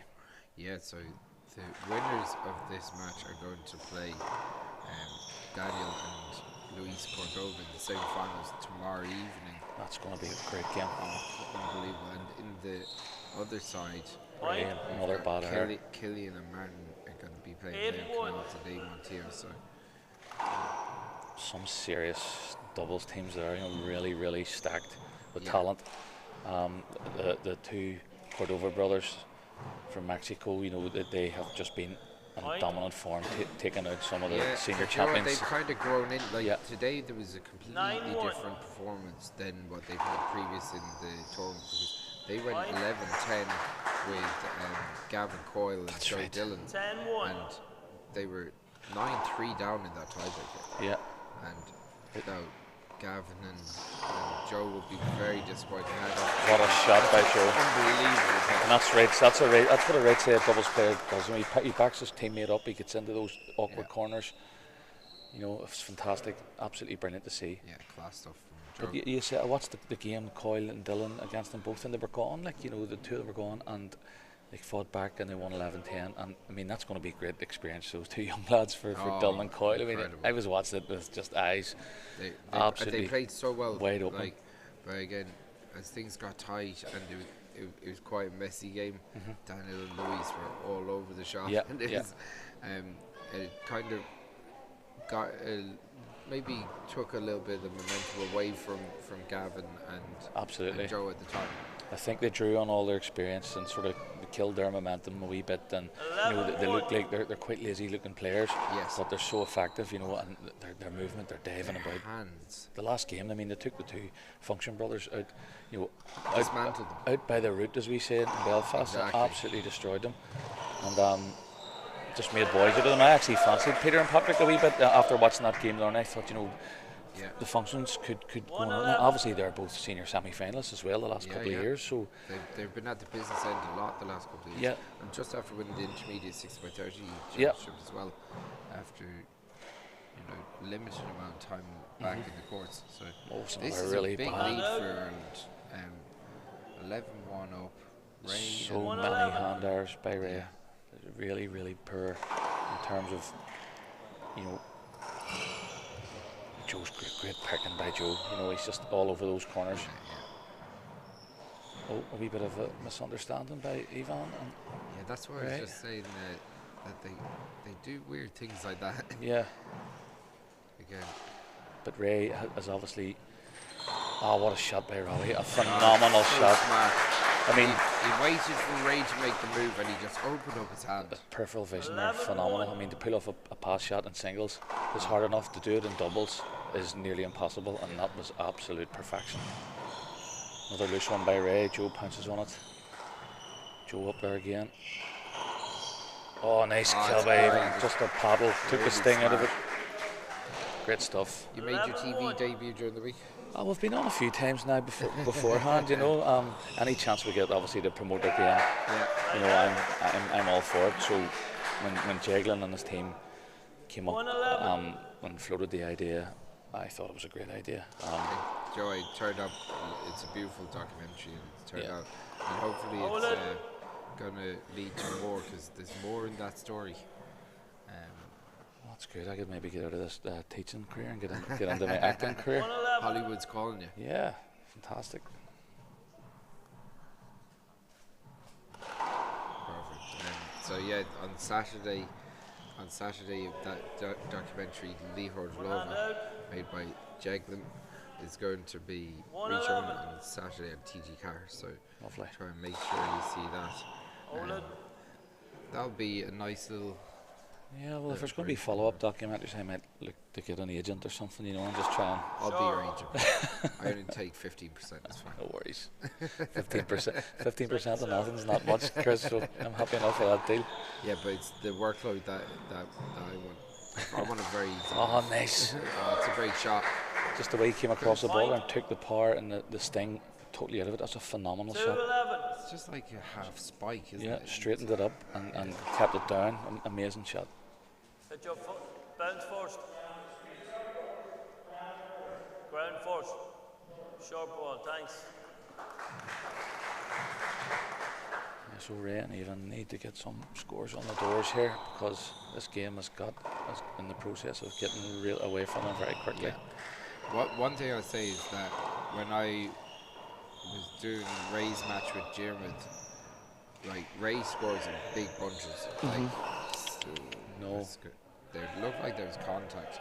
I think Ray is more frustrated at himself. Yeah, Did he get the call? I don't think he got the call, but there was a little bit of contact. Oh, that's a great serve. Maybe that's what Ray needs to fire him up. Yeah. 3-11. Yes, he's powering through the ball there. You know, some of those kills he was going for, he was kind of snatching at them a bit. Or you see him following through with a good stroke. Yeah, but yeah, how Ray brought Diarmuid to a tiebreak was quite interesting, because even though Diarmuid had, I'd say, 80% control over the whole match, Ray still brought him to a tiebreak because he was able to pick 5 or 6 ball, or 5 or 6 kills in a row, or crack serves. Or as you can see there, he's got a great wingspan on him. You know, he's tall and he's got 2 great arms. And the call, as we say in Belfast, he's like a praying mantis. You know, the wings. Oh, nice pick again by Joe. I mean, that's so good for Robbie to see his doubles partner pick those shots. You know, it gives. That's a great touch. You know, feed off each other. You know, when Joe's playing well, Robbie plays better. When Robbie's playing well, Joe feeds off that too. So, you know, they've got a really good understanding here at the minute. I know, obviously Joe had quite a year, and obviously had some personal tragedy that himself and Eva and the family have had to deal with. But he played the All-Ireland 60 by 30 finals earlier on the year. He won the Masters with Ollie Cassidy. God, he had to put up with Ollie through a whole tournament. My God, he deserves another medal on top of his All-Ireland. What do you think I deserve? He goes. Like since then, obviously he did the cycle from Malin to Mizzen for his son CJ, who sadly passed, and the training that the cycling focused on, and obviously him being on doing so much bike work in preparation, and that cycle over a couple of days has brought him into the World Championships in unbelievable shape. And it's brilliant that he's been able to do it, and I'm sure CJ's in his, it's in all our thoughts, but and particularly his driving Joe, his Spórt is driving Joe through all of his efforts and stuff, and it's the beauty of sport, and especially handball. Can I just commend Joe and Eve? They've raised over €250,000. Unbelievable. For some of the most important charities in the country, hand in hand, and that's amazing. That's amazing. To do something good for the other families that might have to go through some horrendous stuff. It's absolutely phenomenal, and a great testament to their strength as parents. Yeah, absolutely. And as humans, that they're, and obviously it'll keep CJ's spirit with them and keep his spirit alive. Yeah. And that's very important to them as well, and it's the beauty of sport and the beauty of our game handball as well. You meet so many people who have so many different stories from all around the world, and everybody has things that they're going through, but when we all get together as a community and we're all on the court together, it's brilliant, and it's like one big family. You're meeting people here. I bumped into Bob there from Boston, who I hadn't seen in about 10 years, and it was as if I was talking to him last week, 100%. And we just caught up and had a chat, and it's brilliant, and fair play to Joe and Eve, and what they're doing is making a huge difference in other families' lives, and that must give them a lot of comfort as well. Yeah, absolutely. I echo your sentiments, mate. Going back to the match here, I've got to say, Robbie is striking the ball particularly well, and really well. He's as expected in my eyes. He's come in almost 14 with a game ball, serve 3. And you know what, Chris? It's almost as if there's been a weight lifted off him as well, because he's playing with real freedom and abandon, and he's really relaxed, and he's as I know him as a player, he's relaxed, and he's striking the ball clean, and he almost looks like he's lazy in the shots, but his footwork is so good that his timing is impeccable, and game ball, serve 3. It's game ball 3, like that's a fantastic That's first game. First game. Then again. And again, it's that footwork and the incredible hands that he has that has made him the most dominant force in the last 10 years in handball. Absolutely. He's brilliant at it, and he just seems to be, he's come back with the right mentality and the right mindset. He's relaxed, he's enjoying it, and Joe, as we say, Joe's playing with a real conviction. There's a real swagger about Joe this week. Just even beyond the Irish team. Yeah. He's been enjoying himself all week. Yeah, no, he's a great lad, and he always had that sort of relaxed and that dry sense of humour about him. Yeah. And it's great. He adds to every occasion. Play it again. So that's going to be reserved. Yeah, the boys are enjoying themselves now. Yeah, they just look like they're just ball, going through the gears. It's obviously a lot more in them, and they're just dominating the two lads. I just think the big difference is the core craft. Yeah. They're just they're not making any silly mistakes. They're just waiting for Ray and Ivan to have to do something. Yeah, they're basically disarming Ray and Ivan with their play. They're not letting it go. They're not letting it go too low, too heavy, too hard and fast. They're playing really methodically. You see Ivan's athleticism there as he jumps on the ball, serve 3. Ray's standing at like his cold spring when Robbie's serving him.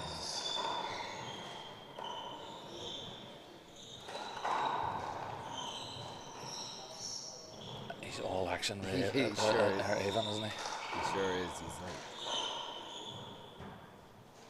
It's another bad miss by Ra. Well done, Joe. That's top class doubles. Really. They punished some bad handers there. Yeah, Robbie being such a dominant player obviously takes 2/3 of the court, but it's really important that when a lot of balls going to come Joe's way, and a lot of chances that he takes them, and that's exactly what he did that first game. He really found that corner, re-kills, put the ball away. Joe is brilliant. Brilliant stuff. Top class doubles. Yeah. Right, we're going to take a quick 2-minute break while the players get ready. We'll be back in 2 minutes.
Fast 2 minutes. You can't eat my dinner here as well. Fair play to Dan McVicker, the Irish team manager, for dropping up food for Seamus here. God bless you, Dan. You're a hero.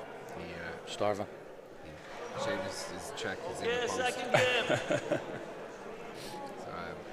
So, Seamus, just before the lads get going, I know the Golden Gloves is coming up in a couple of weeks. Yes. Then you're the tournament director there. Obviously, one of the most prestigious events in the Irish handball calendar. Yeah, I'm absolutely delighted with how we've kind of revived it. You know, it was in, I suppose, we would have had our previous director, Sean McEntee, who basically was the father of the tournament, you know, and started in the early 80s. And then he obviously retired, and so it was going through a barren spell, and I sort of tried to step in and basically keep it on life support for a few years. And then, you know, we had Paul Graham come along, Charlie Shanks with the scheduling, with Sean Digney helping us out, and then we had, you know, Aisling and people, you know, trying to rally the senior players to rebuild it, and I'm absolutely delighted with how it's kind of regrown again. this past 8 or 9 years, and it's been big thanks to particularly Paul Graham, I have to say, who would probably be the unofficial tournament director, or maybe he's the official tournament director and I'm the kind of unofficial one. Either way, I kind of weigh in at the weekends and do a bit of grumping and hand out the trophies. But no, we're back up and we're 15th to the 17th of November, and a lot of people have been talking about it this weekend as well, so that's great. We're looking forward to the crowds coming back up to Belfast. Yeah, and I know testament from going there over the years, it's a phenomenal tournament. It's always a lot of fun hanging out up there. Yeah, we love it, and the fun's a big part of it too. We want to make sure everybody's happy and well looked after and enjoying themselves. Yeah, exactly. So as we get back to the action here, Ivan and Ray starting to step up the intensity. That's much better from Ivan Burgos. Yeah, you're expecting a response here anyway. You know, you're expecting some sort of a kickback to that absolute mauling that they were on the receiving end of in the first game. That wasn't an easy fly shot. He was very close to the wall. He absolutely murdered it. Yep, absolutely murdered it. Wee bit of venom in it. You know, it was probably frustration at the first game. Let's see if Ray's tidied up a wee bit loose there. It's good power from Robbie. Yeah, throwing it in at Ivan's feet. Robbie really has it all when he lets fly. Yeah, he's phenomenal. Great shot. Lucky we crack off the side wall there, but that was the idea, to break it off that wall. Well, this is it. Like 2-0. It's lucky, but he's forcing his own luck. Oh, great serve again. Ray has a couple of great serves. He's got like he wants to get back in right away. Look at his impatience. It's the impatience of youth. He just wants bang, bang, bang, and that's what happens. No. That's what happens when you're impatient.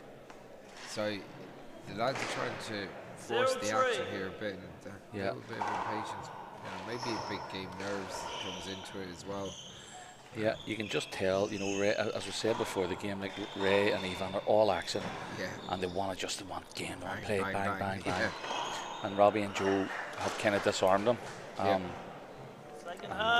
That's fault of the serve, you know, rushed serve, you know, speaks volumes in terms of youth. Yeah, and that's what he wants there. He loves those. You know, he'll tee off on those all day, and he'll feed off those.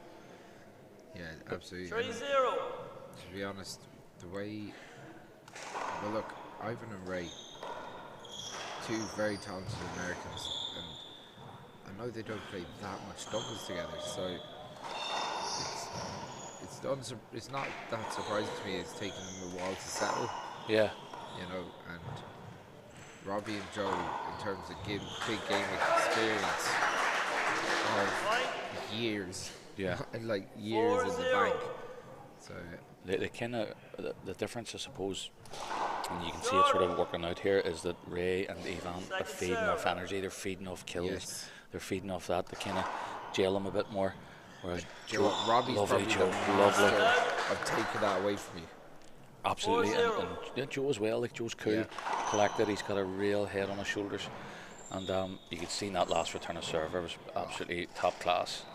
Sick stuff. There's Robbie going to the roof again. Yeah, just trying to keep them up high. Take that low sidearm away from him, and then work that chance in. That's the game plan there. That's the template. Like, look at the way Robbie pirouettes into this and just swivels. Yeah, it just takes it easy. Makes Robbie in full flight, playing at his best, makes the game look so easy. Good serve by Joe. And Joe's contributing loads here. You know, Joe is. You like to see the left-sided player dominate, but the right-sided player, you know, often when they're frozen out of a lot of the rally, and the left-sided player takes a lot of their ball, you know, that's nearly a heavier concentration job. I know I'm a right-sided doubles player. I'm speaking for him and the union, the right-sided doubles you're union. Preaching to the choir. We're card carriers here at this stage. But you're 100% right. Most players don't like playing the right because they're kind of frozen out. Next thing, they all have to be all action. But I'll tell you one thing, Chris, there's nothing better at playing the right side when you've got a brilliant left-sided player to feed off. You know, I've been lucky over the years to play with a few of them. Yeah. I'm sort of handcuffed to Sean Devine at the minute, you know, in terms of having to put up with him. But Sean in his prime was an absolute joy to play with. You know, he was executing shots, kill shots, roof shots. He was such a thinking handballer. I also got to play a wee bit with Ricky McCann, which was just like, you know, my God, what an absolute play. Oh, what a shot by Ivan that was. What a shot. Great. I tell you this much, Ricky McCann, what a baller. Oh my God! I mean, I've played a couple of big games with him, you know, and absolute joy to behold. You know, you just have to do your job with Ricky and let him take control and just kind of deliver on the few shots that you get as well, so he doesn't fall out with you. You know. Well, I tell you this much, it was great to see Ricky back around the courts earlier on in the year when he entered the Masters Championship. Yeah, and we've been training away up in Belfast. You know, most weeks he's on the group looking games and stuff. Yeah. So we've more of a game here this second half. You know, the second game, 4 each. Yeah. Team USA have played themselves back into it rightly. Yeah. So a replay here. I think Joe just kind of ducked into that shot there, and the ball kind of covered it for a split second at a critical moment. 4-4. So we're at 4-7-4.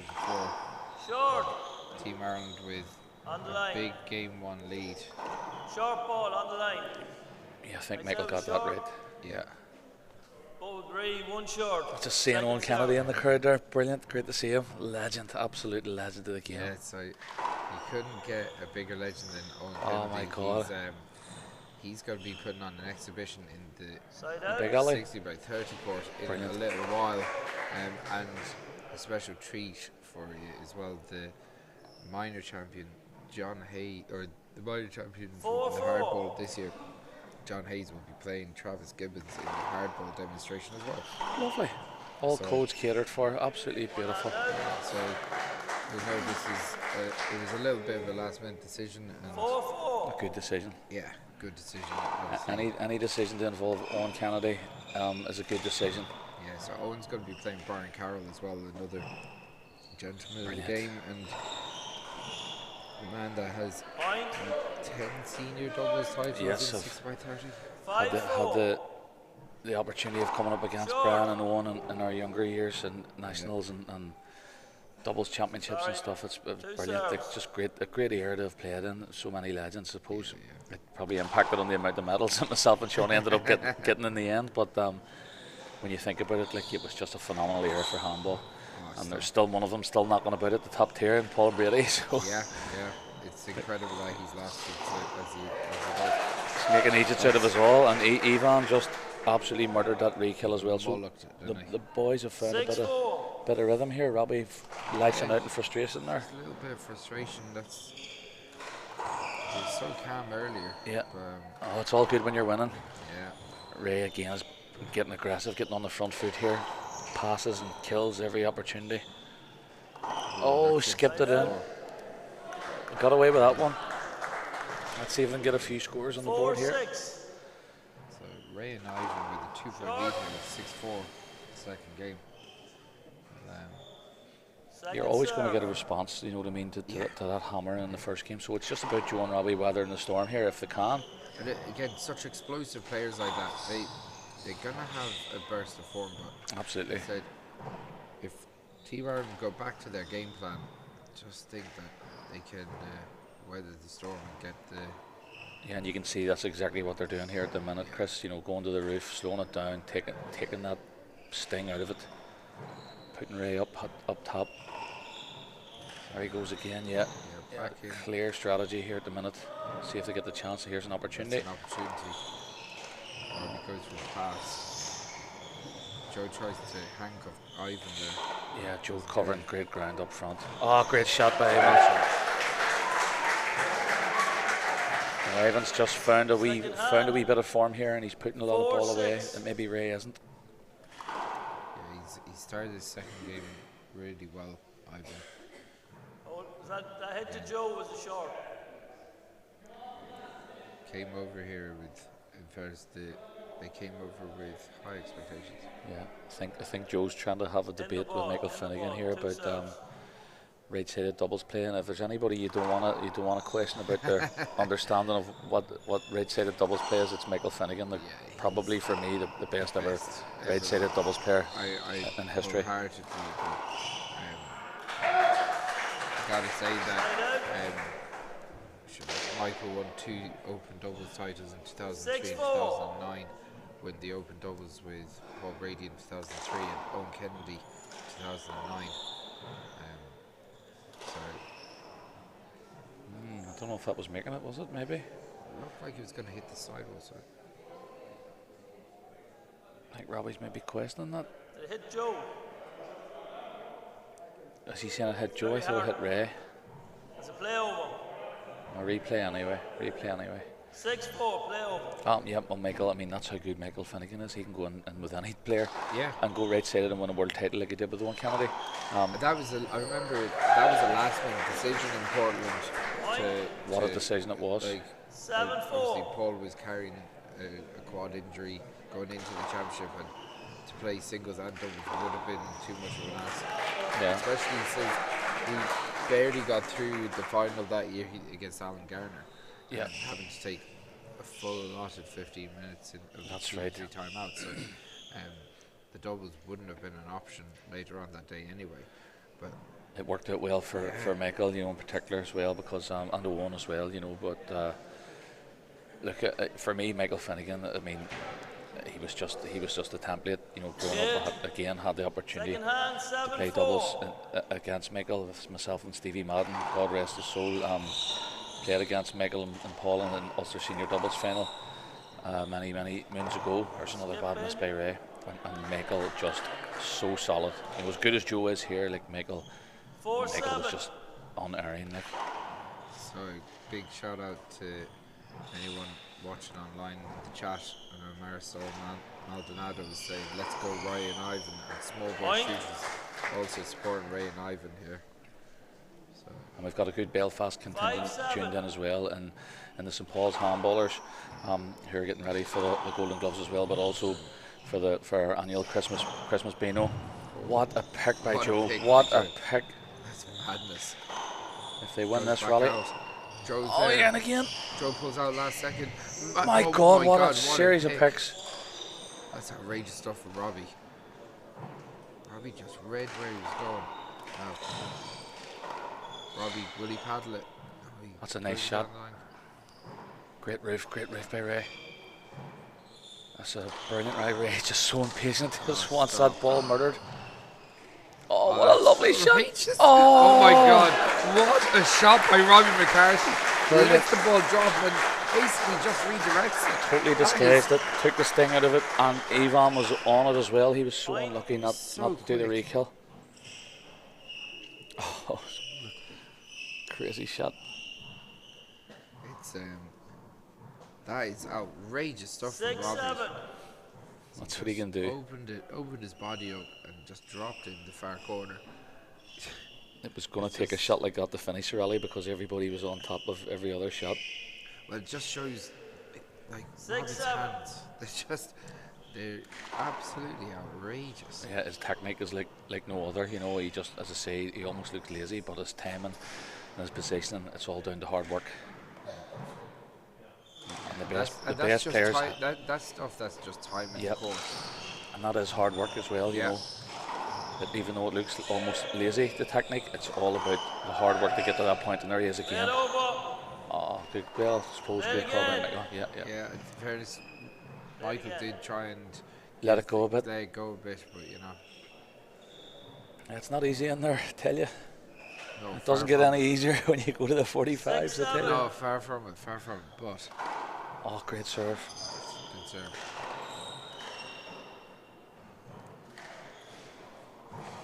Just we're in a wee critical part of this game here. This is sort of going to decide where this game goes, and it's the match is by no means over yet. Like, oh, bad miss. You just have that feeling that you know the pressure is kind of coming on the Americans, and they're finding hard to spend the tide. That was a shot by Ivan. It was a really poor decision that he made there because that ball was coming straight off the back, and Ray was in behind there waiting for that kill.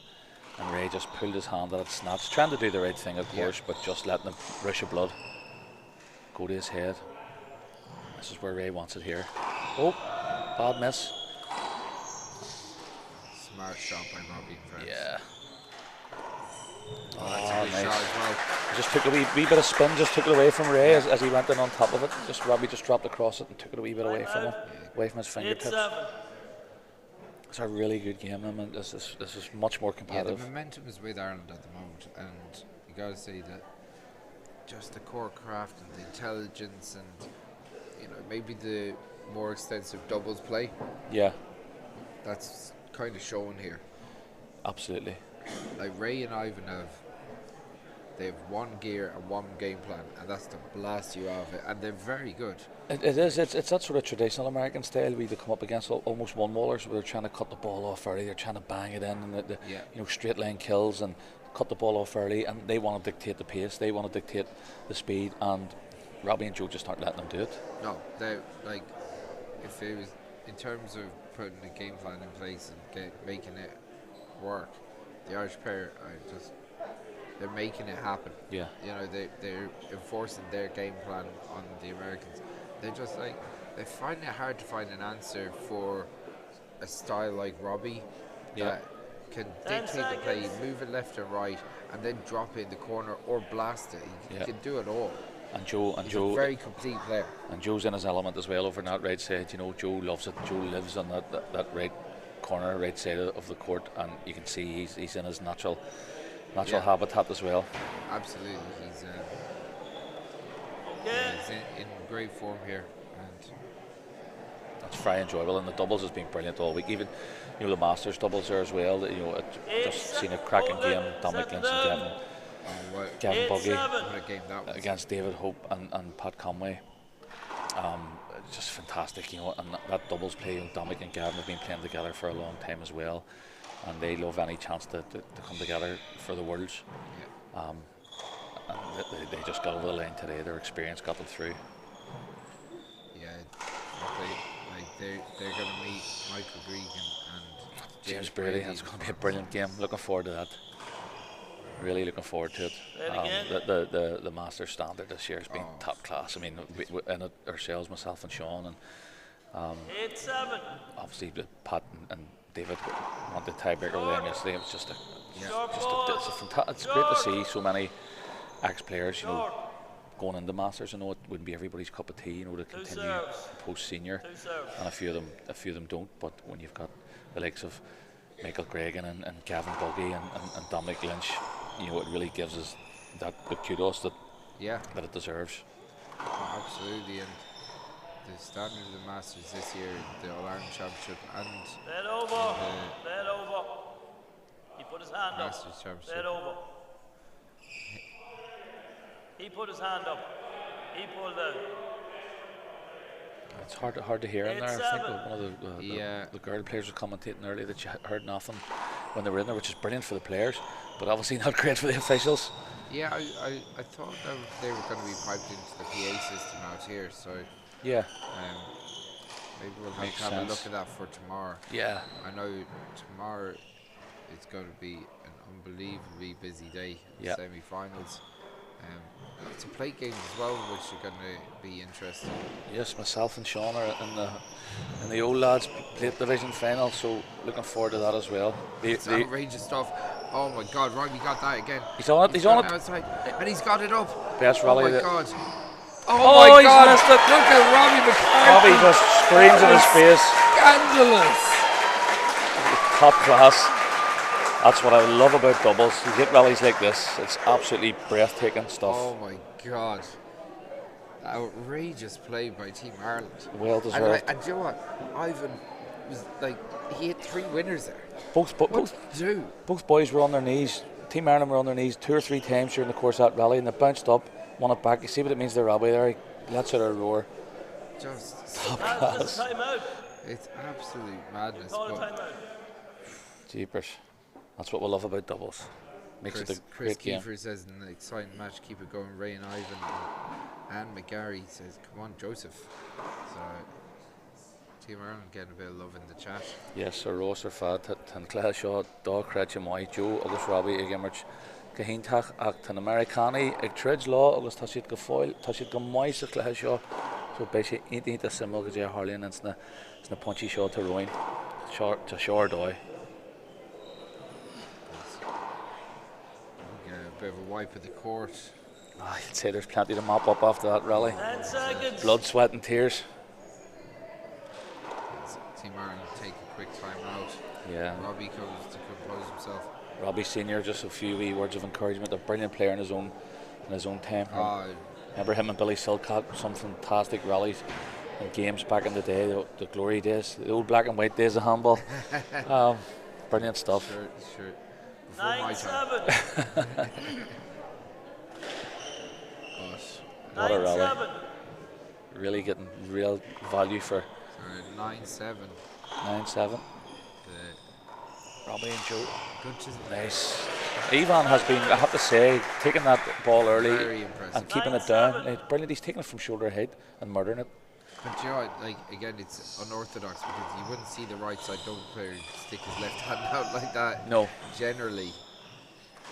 But as I say, he's got that sort of Roberto Duran movement about him, the hair and the beard, and every swing at it's like a punch. Oh, he missed this punch there, way to the target. All action, and when you play that way too, Chris, you know you are going to make a lot of errors when you're snatching and stroking and trying to take the ball early. What a serve by Robbie as well. So I see in the chat here, Anne McGarry is actually Joe McCann's aunt, living in Philadelphia. Brilliant. Good to hear from Auntie Anne and Philly. And Irish Bubbles. Oh. Irish Bubbles says, "Go on, Joe and Robbie. You're flying tonight." Mullingar Youth Club are shouting loud. Brilliant. So, 11-7. Big shout out to the Mullingar Massive. They are great supporters of Robbie. Yeah.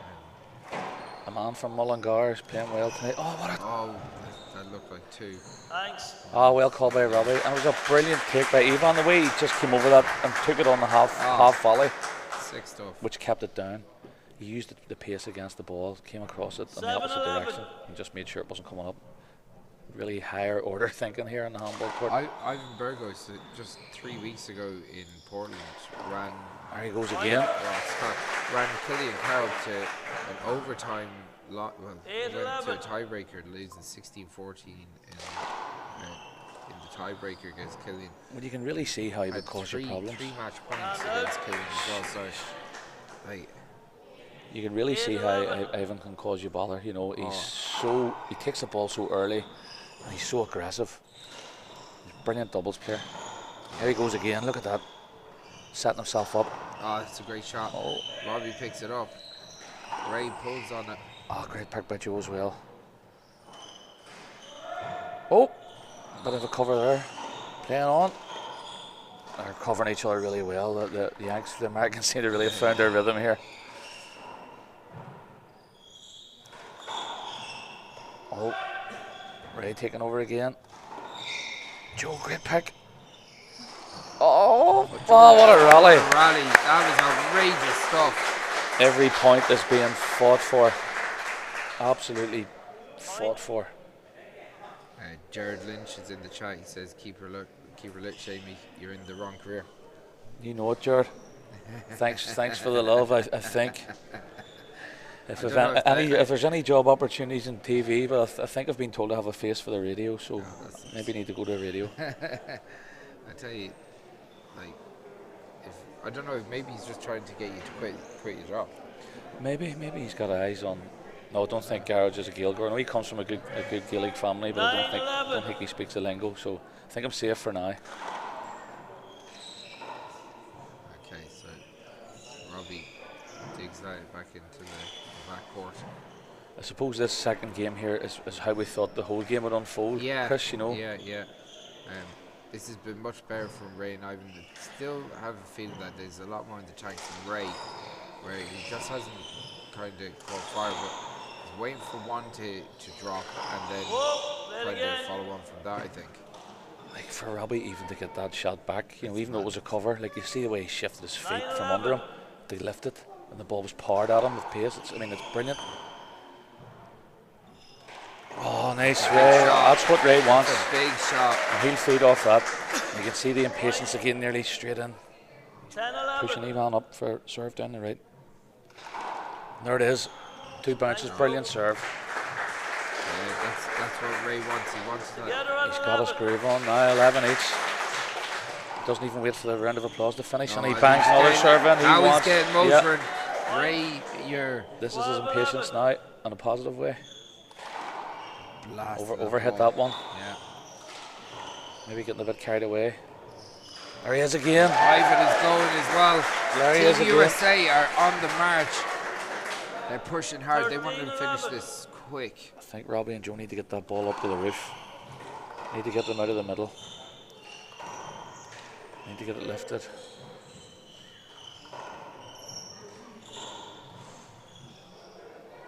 Hint of a wrist there, Robbie was asking for. Like But you're not going to give an. Oh, that's Robbie. Yeah, Robbie calling for a wrist. But he won the point.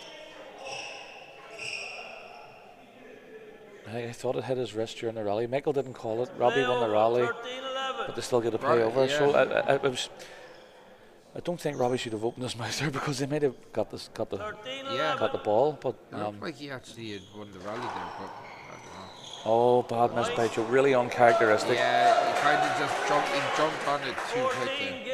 Looks like we're going to the third. Yep. Great serving by Ray. Like he's just found his rhythm. It's a brilliant shot, Robbie. I left it back. You just hope that Robbie does. Oh! That's outrageous stuff from Ray. You're absolutely pumped. Absolutely pumped. That is absolutely class. Robbie disgusted, but yeah. he'll have to regather himself. Just have to compose himself now. Again, calling for that wrist ball. He should just have to. Yeah, I mean that's a point that like, if he hadn't have spoken, they might have got that. Yeah. Anyway, it's game 2 to USA. Great game. Got to say, I'm very impressed with how Ray and Ivan have built themselves into this match. We're going to take a 5-minute break. We'll be back with the tiebreaker. Can't wait. Can't wait. See you in a few minutes.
gets a chance. Play regionally. FA Cup. Okay, we are back for the tie-break. Rayer and Ivan look really enthused by the way they finished off that second game. Irish sides have to pick themselves up, but I mean, they won't be daunted by that. That's lovely paddle by Robbie. Brilliant shot by Robbie. Take a sting out of it, just take out all that emotion out of it. That second game was exactly how we thought they would play. Yeah. It took them a while to get going, but they're... Big chance for Joe here to double it up. Here's Robbie's chance now. Oh no, Joe came across. Oh, what a my pick! God, what a shot by Ivan Burgos. Robbie just questioning whether or not he got it. I think Joe came right across Robbie there. That was Robbie's ball all the way. That was outrageous. Yeah. We're being treated as some brilliant handball here. Absolutely treated. Yeah, you just wonder what, like, Robbie has to be more dominant in those situations, to be honest. Yes. Like, you can't let the man back up on himself to hit that. 0-1. I think Robbie's look at Joe said it all. Robbie gave him the eyes. I don't think Joe will be doing that again. That's a great response. So get them out right away. That's brilliant. I couldn't have asked for anything better there. I think Joe's trying to push the pace forward Marin a bit just to get them going again, you know? Yeah. Now, opportunity for Robbie, goes to pass. Joe McCann leaves one up off the back wall. Here's Robbie's chance now. That's what Robbie wants. Oh, great pick by Ivan. Oh, what a bad hand there from Ray. Like this is where nerves kick in. I think it was nerves that affected Ray at the start. Now when you're in a tiebreaker, these nerves return. Robbie and Joe will be absolutely loving that. And there he goes again, snatching at it. As I said earlier, if there's great shot by someone that Robbie. can exploit nerves, it's Robbie McCarthy. Oh, that's a great shot. Bit of a semi-lucky one. I think Ray acknowledges that. The wee tongue to the camera. He knows he hit it, sort of mishit it. I think it checked up off the sidewall a little higher than he was expecting it to or something. He just misread it and just threw his hand out. Oh, it splits in.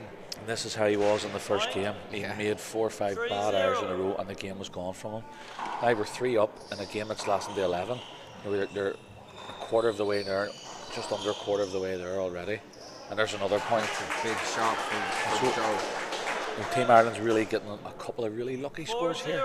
Yeah, but you have to make your own luck, I suppose. Yeah, you got to be in the ballpark, but like for the American lads, they've got to shore some of those silly handers up, to be honest. There's Robbie just taking over here.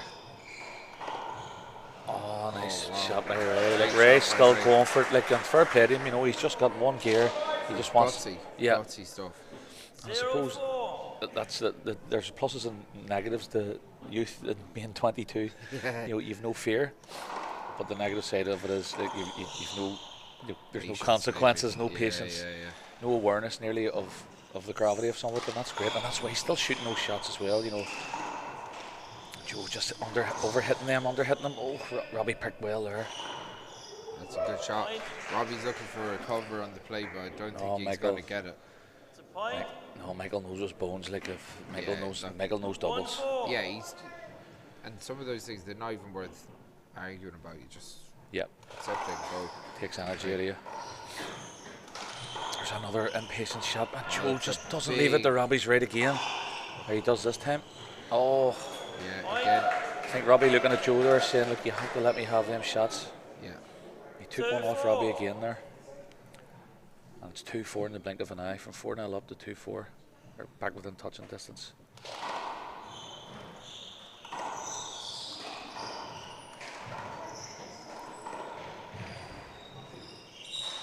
These teams are really going for it here. Yeah.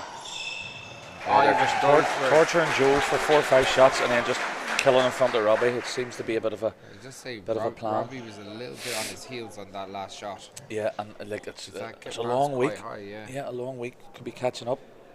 Yeah, sure has been a long week. Yeah, I'm sure you're feeling it yourself. You've been on duty as well. Sitting here chatting, like, you know. Well, you've set up the technology. You've done a great job, I have to say, Chris. You know, and well done the TG4 Taku listen. The lads from MacAV and TG4, they make me look good. So 3-4.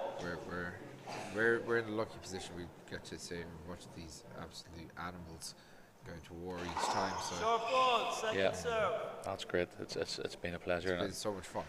It gets the game out there as well, and you know we love the game and we know the value of it. We just want to get it to that wider audience. So when you've got the backings of McAvey and TG4, Seinnteoir TG4 agus Codin sé Clár Soganya, Liathróid or one níos leithne or one dronda is the Seinnteoir. Robbie digs out the corner. Snatched at it again. Yeah, do you know what? It's funny. It's just shoring up some of those silly into the ground errors. Like, if you're gonna miss up. Yeah. I know it might seem simple and might seem very kind of archaic, very reductive maybe, but like if you're gonna miss it, don't put it in the ground. A lot of $10 words there, Chris. A lot of $10 words. But I think Evan wants to get that ball down. You know, he wants to get it dead, because if it's not dead, it's coming up and it's being re-killed. True. Yeah. And it's so hard to get a point in doubles. They nearly have to be perfect. That's why the rallies are so long and so much energy. But yeah, it's a great call by Robbie. Just dances around it. Early, yep. Oh, brilliant aggression by hAoine again. Again, you see, that's the two sides of it. It's summed up there in the split second. The brilliant early shot and then the early snatch. It's a double-edged sword, like, you know. I know, it's like when you're playing with such aggression and you're taking the ball so early, you're leaving yourself open to mistakes like that, but you're also leaving opportunities for the end rallies. Yeah, and again. That's what Ray wants. Beautiful shot. Again, Ray just pumped and psyched up here. Look how controlled he is as he goes around the corner. He takes it so low. Beautiful. Absolutely. Do you know, sometimes he hits it low the way Dave Chapman hit the ball off the back wall low. You know, we were just talking about Chapman last night, you know, after the game with a few pints, and we were just reminiscing about some of the old games with Chapman and Taddy Silver and Chapman and John Bake, and then when Chapman was over here, he'd been playing Peter and Duxie and Walter and stuff. And just like when you watch Dave Chapman, you wanted to go and play handball. You know, you wanted to go and get your gear and go over to the court. He just made the game look amazing. Oh, absolutely. And it's great to have his brother John here at the World Handball Championships this week. Equipped himself very well. He's big shoes to fill, carrying the Chapman name. You know, you're on a heading to nothing there, as we say at home. I know he may have took a heavy loss, but that's unbelievable. Shot. What a pick. Ivan Burgos actually shows his athleticism, dives in. Joe was there, he was in the ballpark, but he didn't get it. It's a really good battle. Again, I'm going to play the red-sided doubles union rep here, but I always look for those wee minor battles. Not just between the dominant players, but the red-sided players. You know, it's about getting on top of that red corner, getting in front of your man, covering his angles, all within the rules, of course. And picking and re-killing, and it's fascinating. Two totally contrasting styles, but two brilliant red-sided players. Absolutely, and Ivan is literally a ball of energy. Absolutely, he's just like all action. Right? And Ray feeds off that, and then Evan feeds off Ray, and I mean the doubles is the teamship of it, the psychology of it is absolutely amazing. Oh, there we go again. Robbie, chances and chances. One hand out.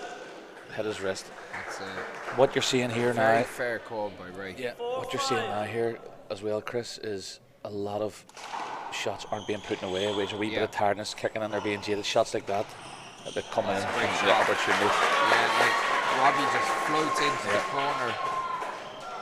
Beautiful technique. Nice and relaxed. 5-4. 5-4 in the third. Oh, what a serve! What a return by him! Unbelievable reaction time there. Robbie goes to the roof again, and this is where they need to be. This is where they need to be for a wee while, just to take the sting out of the Americans. Oh, Ray goes for it. That is a big shot. And that's what happens when you underhit a roof. 5-4. Those roof shots have to be above shoulder. That was going That's down. a point. Yeah, good call by Michael. That's a massive point and really needed that. Really needed that. That should be a settler. So Robbie looking to... Robbie made appeal this. Robbie made appeal this. It looked short from here now. I thought it may have just crept over. But second serve. He gets a second serve anyway. Oh, that's a setup. Oh, it's a bad miss again. That's it. Ray's going to regret these. Yeah, every shot doesn't have to be a perfect roll it. You know, we can even power it back into Joe's feet there. That looks short again. I think it was just good. It's Robbie's very tight. Yeah, the margins are so small. Oh, it's a brilliant shot by Robbie. My God. Ivan trying to get stuck on that. See as Robbie hit that. What a shot in the blink of an eye. 8-4. 8-4. So, Team Ireland 3 points away. Yeah, they've built up a nice gap there. You know, it was looking really ropey at 4 each, and then 5-4, and Joe got put out of serve, and you know, Robbie's come in and just calmed everything down, just taking the sting out of it, showing great leadership as captain, Team Ireland captain. He's showing real leadership here. So, in the doubles, in the singles tomorrow, we're going to have 4 Irish players contesting the same finals.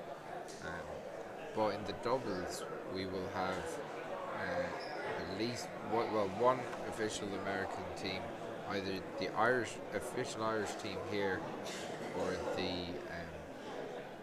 the American team, and definitely a Mexican team. So there's and then a combination of 2 Irish lads living in America. What I love about that, Chris, it feels much more international. It's brilliant. It's brilliant for our game, and I love the international dimension to our game. Not a lot of people are aware of it here. You know, we see it as a GA sport, in which it is, totally in its own right. But what handball, the opportunities it has given all of us to go abroad, to go to New York, to go to Chicago, to go and play all over the States in these tournaments. It's a real international element to our game, more so than any other of the GA games. Something that I think the GA and GA fans across the board are actually becoming a lot more aware about. Oh, that's great. I mean, even fellas who would have been playing Gaelic football and hurling at home when they went to college, and they played a bit of handball recreationally, but when they went to university, they joined the handball, and they went to the intervarsities in Texas, and unbelievable.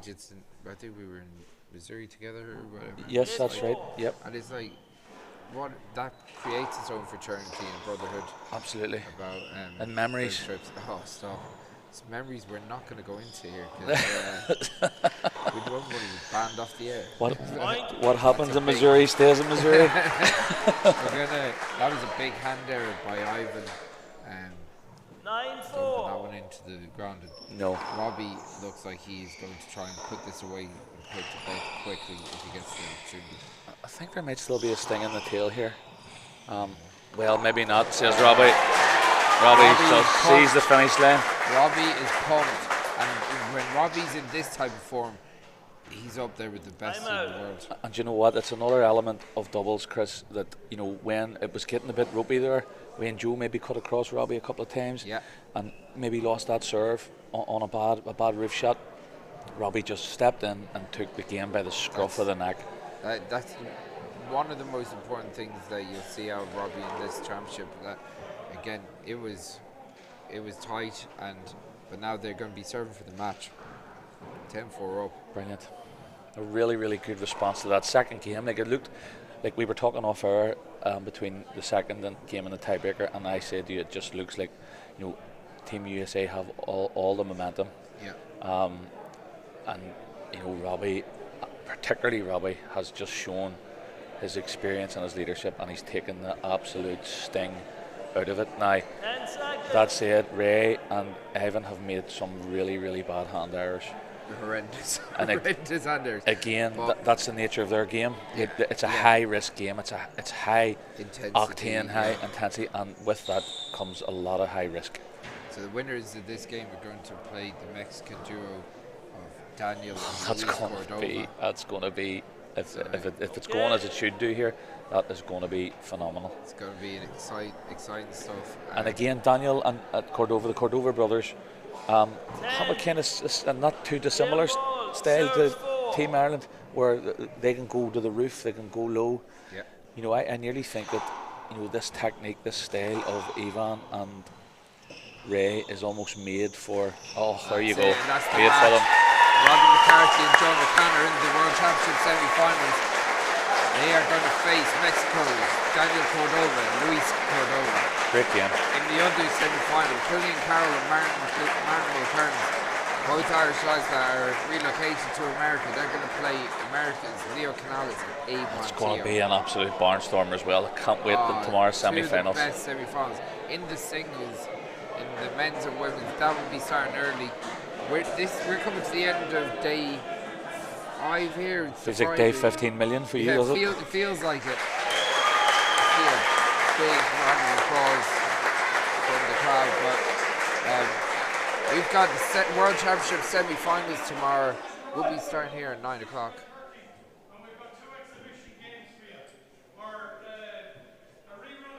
Gaffney just letting everybody know about the exhibition games happening.